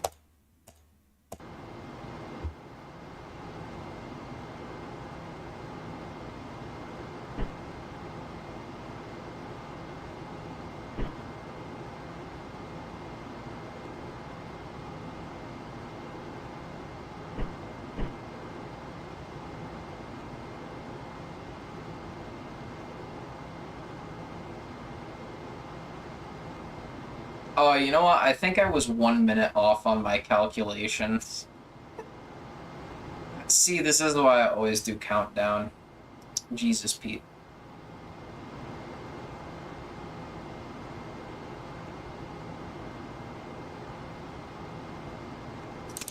Yep, I was 1 minute off. Okay, that's fine. We got the switches on. We're into program 64.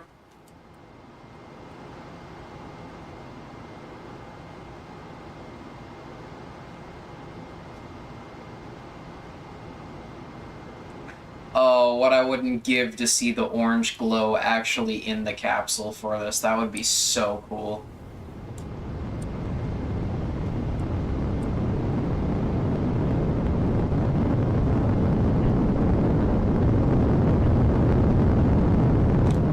Wow, that is incredibly loud. Let's see if we can't see the CM real quick. I don't spot it. That's all the effort I'm willing to give in that endeavor.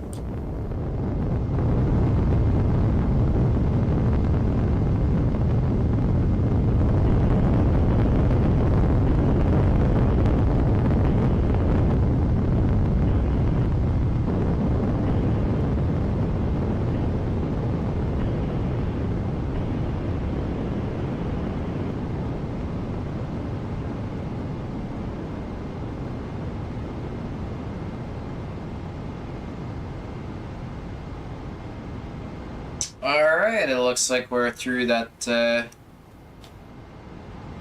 first control period, and very soon we'll be reaching capture. velocity. Here we go, we've reached capture velocity, so skipping out shouldn't theoretically be possible at this point.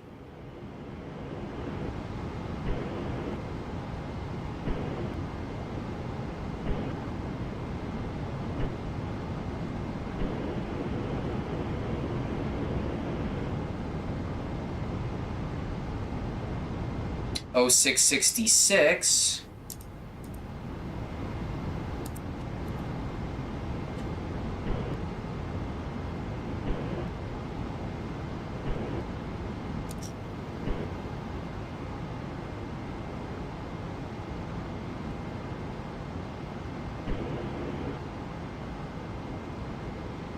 Standing by for that 0667.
Oh, that is really weird. Look at how the IMU and the GDC are different now.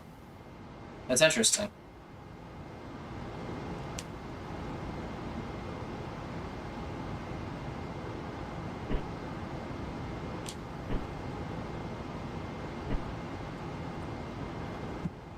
I never noticed that it did that.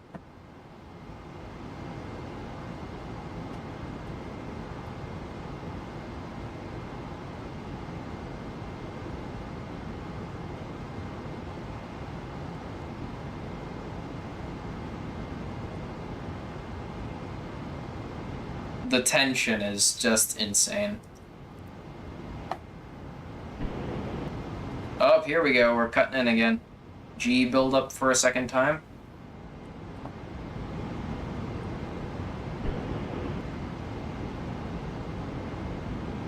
And it's tapering out.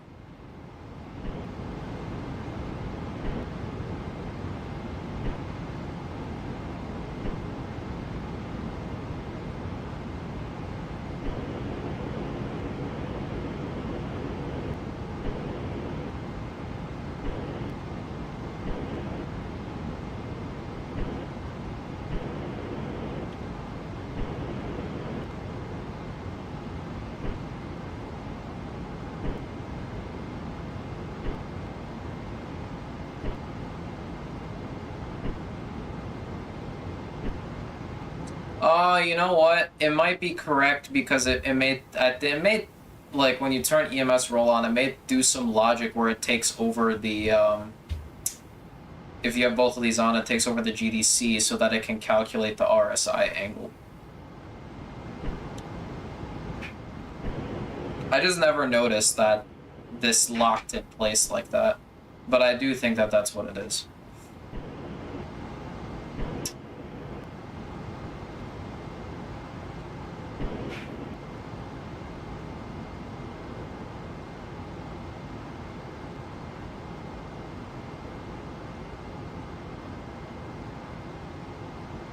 Okay, range to go is not counting down anymore. I'm getting a little nervous.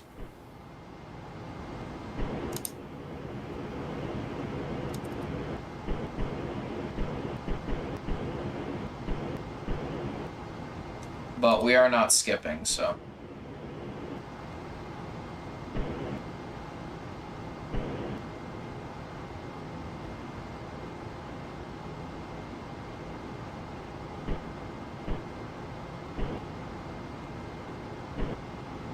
Okay, 0667, it is slightly negative, so we need to be lift up, lift up, lift up, lift up.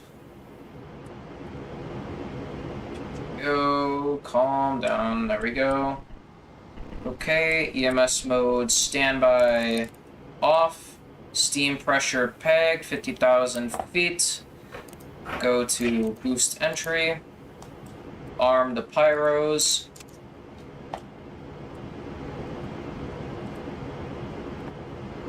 Steam pressure is pegged, very good. Go lift vector down.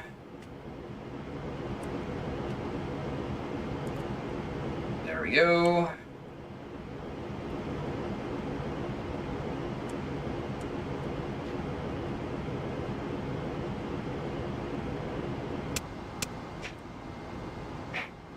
Alright, arm auto. There we go, drogue is out. Woo! RCS command off.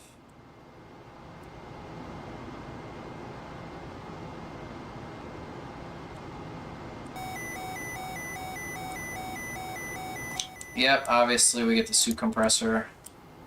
Since cabin pressure is increasing, we get the suit compressor light. Makes sense.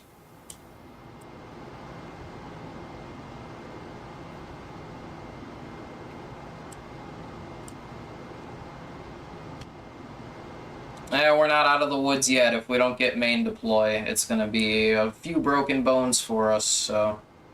Actually, a lot of broken bones.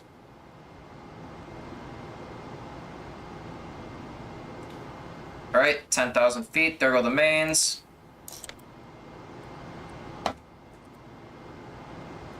And they're reefed. Oh my gosh. VHF antenna select recycle. VHF A to simplex. Beacon on. Cabin pressure relief. We're going to close all of this and we're going to get some direct O2. Just because we're going to be dumping our propellants now and we don't want to suck in that helium. That would kill us. So, there we go. Initiate the dump. Helium pressure is decreasing. We see all the valves are opened up. It looks very nice. And decreasing on ring 2 as well. And we can purge. Woo, there's the smoke. And we see it. Both. It's very good. Once the dumping has stopped, we can see that steam go by the window. But once the dumping has stopped, it's recovery, not recycle. Oh, yeah, sorry. That's just a force of habit. Anytime I see I think of recycle. I don't know why.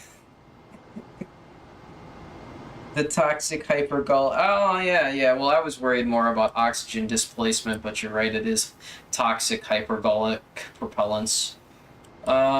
Flight post-landing bus. This is one of those situations where you just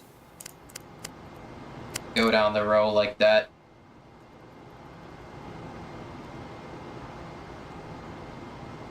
Battery relay bus, we can open those. 3,000 feet we're waiting on.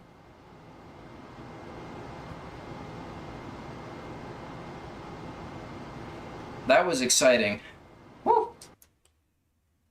Also, in a future version of NASP, we should be able to set the altimeter above. I think that would be cool. But yes, you're right. I was worried about the oxygen displacement from the helium, but yeah, I didn't even think about the hypergolic propellants killing you.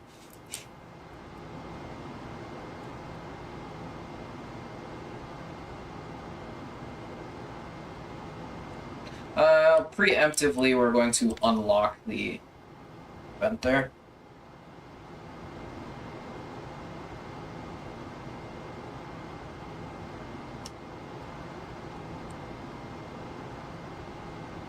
Recycle. It's recovery, obviously, yeah. Oh no, the mouse glitch. No. Okay. Hold up, we got the mouse glitch. I don't know if this is a stable time to be saving and exiting. Can you do this, Captain Swag? Are you allowed to save and exit in the middle of something like this?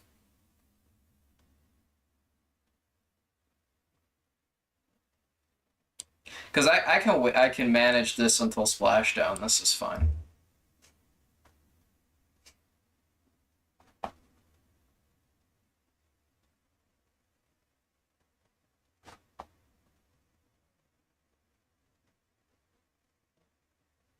Well, we're about to find out. That's what it is. Here we go.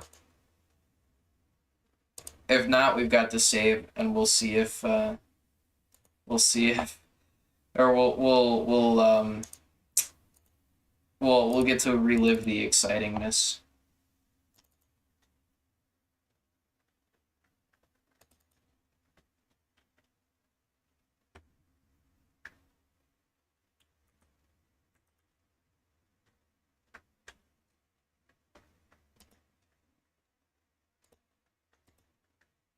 And I get a second chance not to call it recycle. That is, oh my god, that's the second time I've done that. It's just so ingrained, the acronym for recycle. Or not the acronym, the abbreviation, that is. So ingrained in my soul.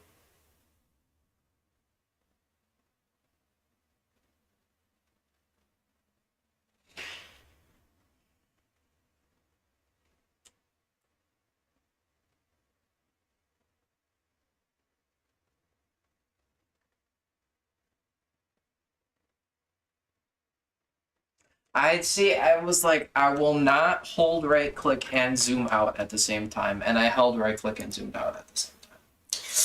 Ah, yikes. Alright. Sorry about the interruption, but it looks like everything's good.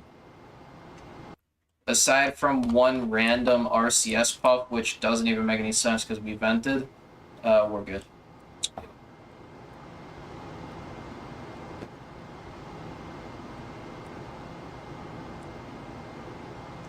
Alright, 3,000 feet. We're going to... Oh yeah, that's right. There we go. Dump.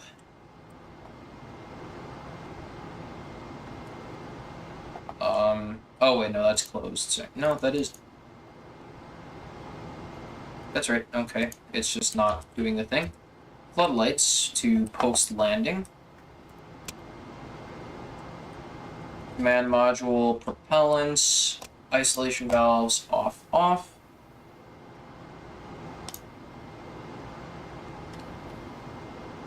I was just thinking in my head, you know, like...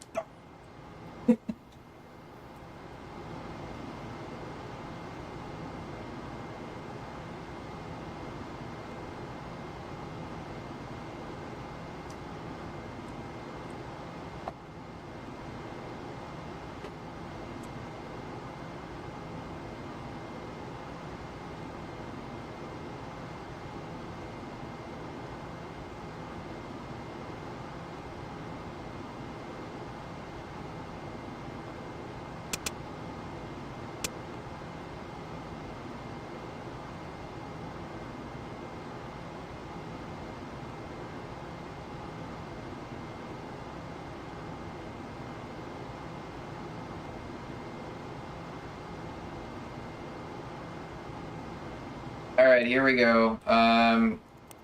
Closed.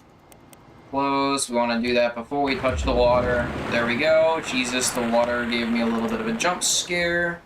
We can kill the batteries. Close the main pyros. And release the chute. Chute is released. Very good. Safe the pyros. Disarm the logic. Do that. Float bags. And the uprating compressor. I don't know why they call it the float bags on one panel and the uprating system on another. They're for uprating both of them.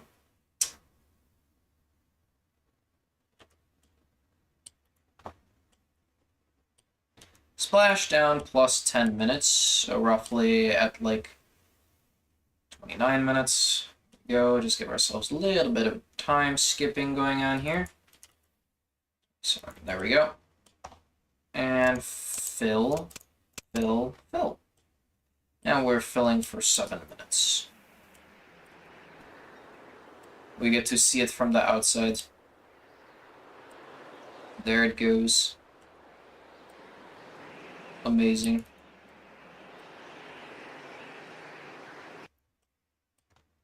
Off, off, off. Yeah, it's crazy quiet in here now. Post-landing beacon light. Low. Or high. You know, if you're feeling like you want the fast strobe, you can go high. Or low. We're going to unlock the vent.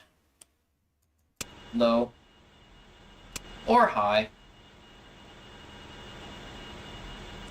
Die marker. By the way, I don't think this vent is supposed to make a noise. I think it's just supposed to be like one of those dryer machine vents where just a dampener is closed either halfway or all the way. But again, don't quote me on that. I really think that it's a damper and not an actual fan. That's not it. Oh, right. We're killing the main buses now. Kill the main buses.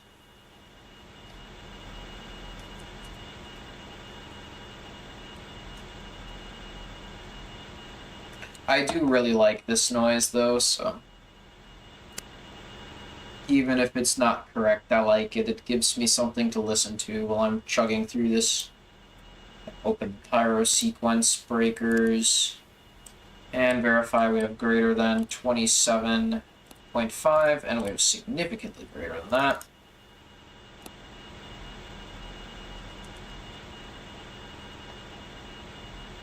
Splashdown plus 25 minutes.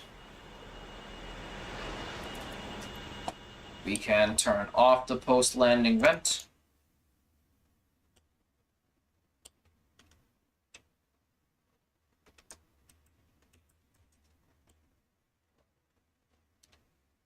We can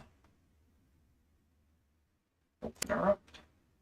Nope, sorry, wrong panel. So many things named almost the same thing. Open, open, open, open. Alright, here we go. Gearbox unlatch. Actuator handle unlatch. Click to open. Rapidly switch views real quick. Set that back to neutral. And that's it. We're home.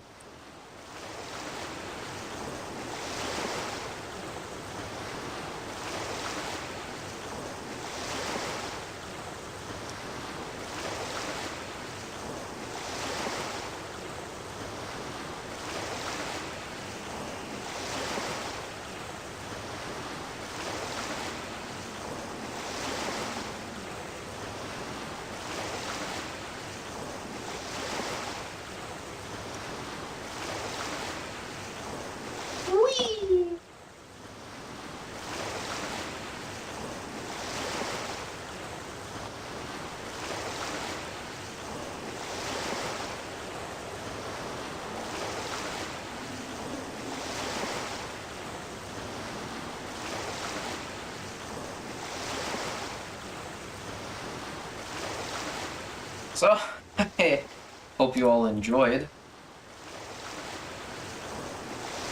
Thank you for stopping by, and it was a pleasure.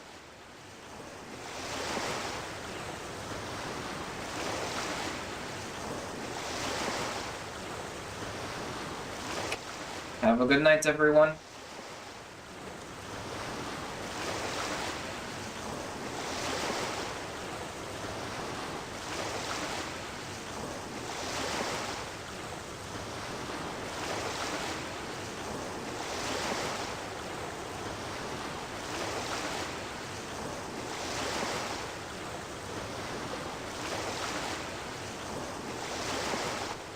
it's time to get working on that trailer and the new series, which will be recorded and edited this time, so yay.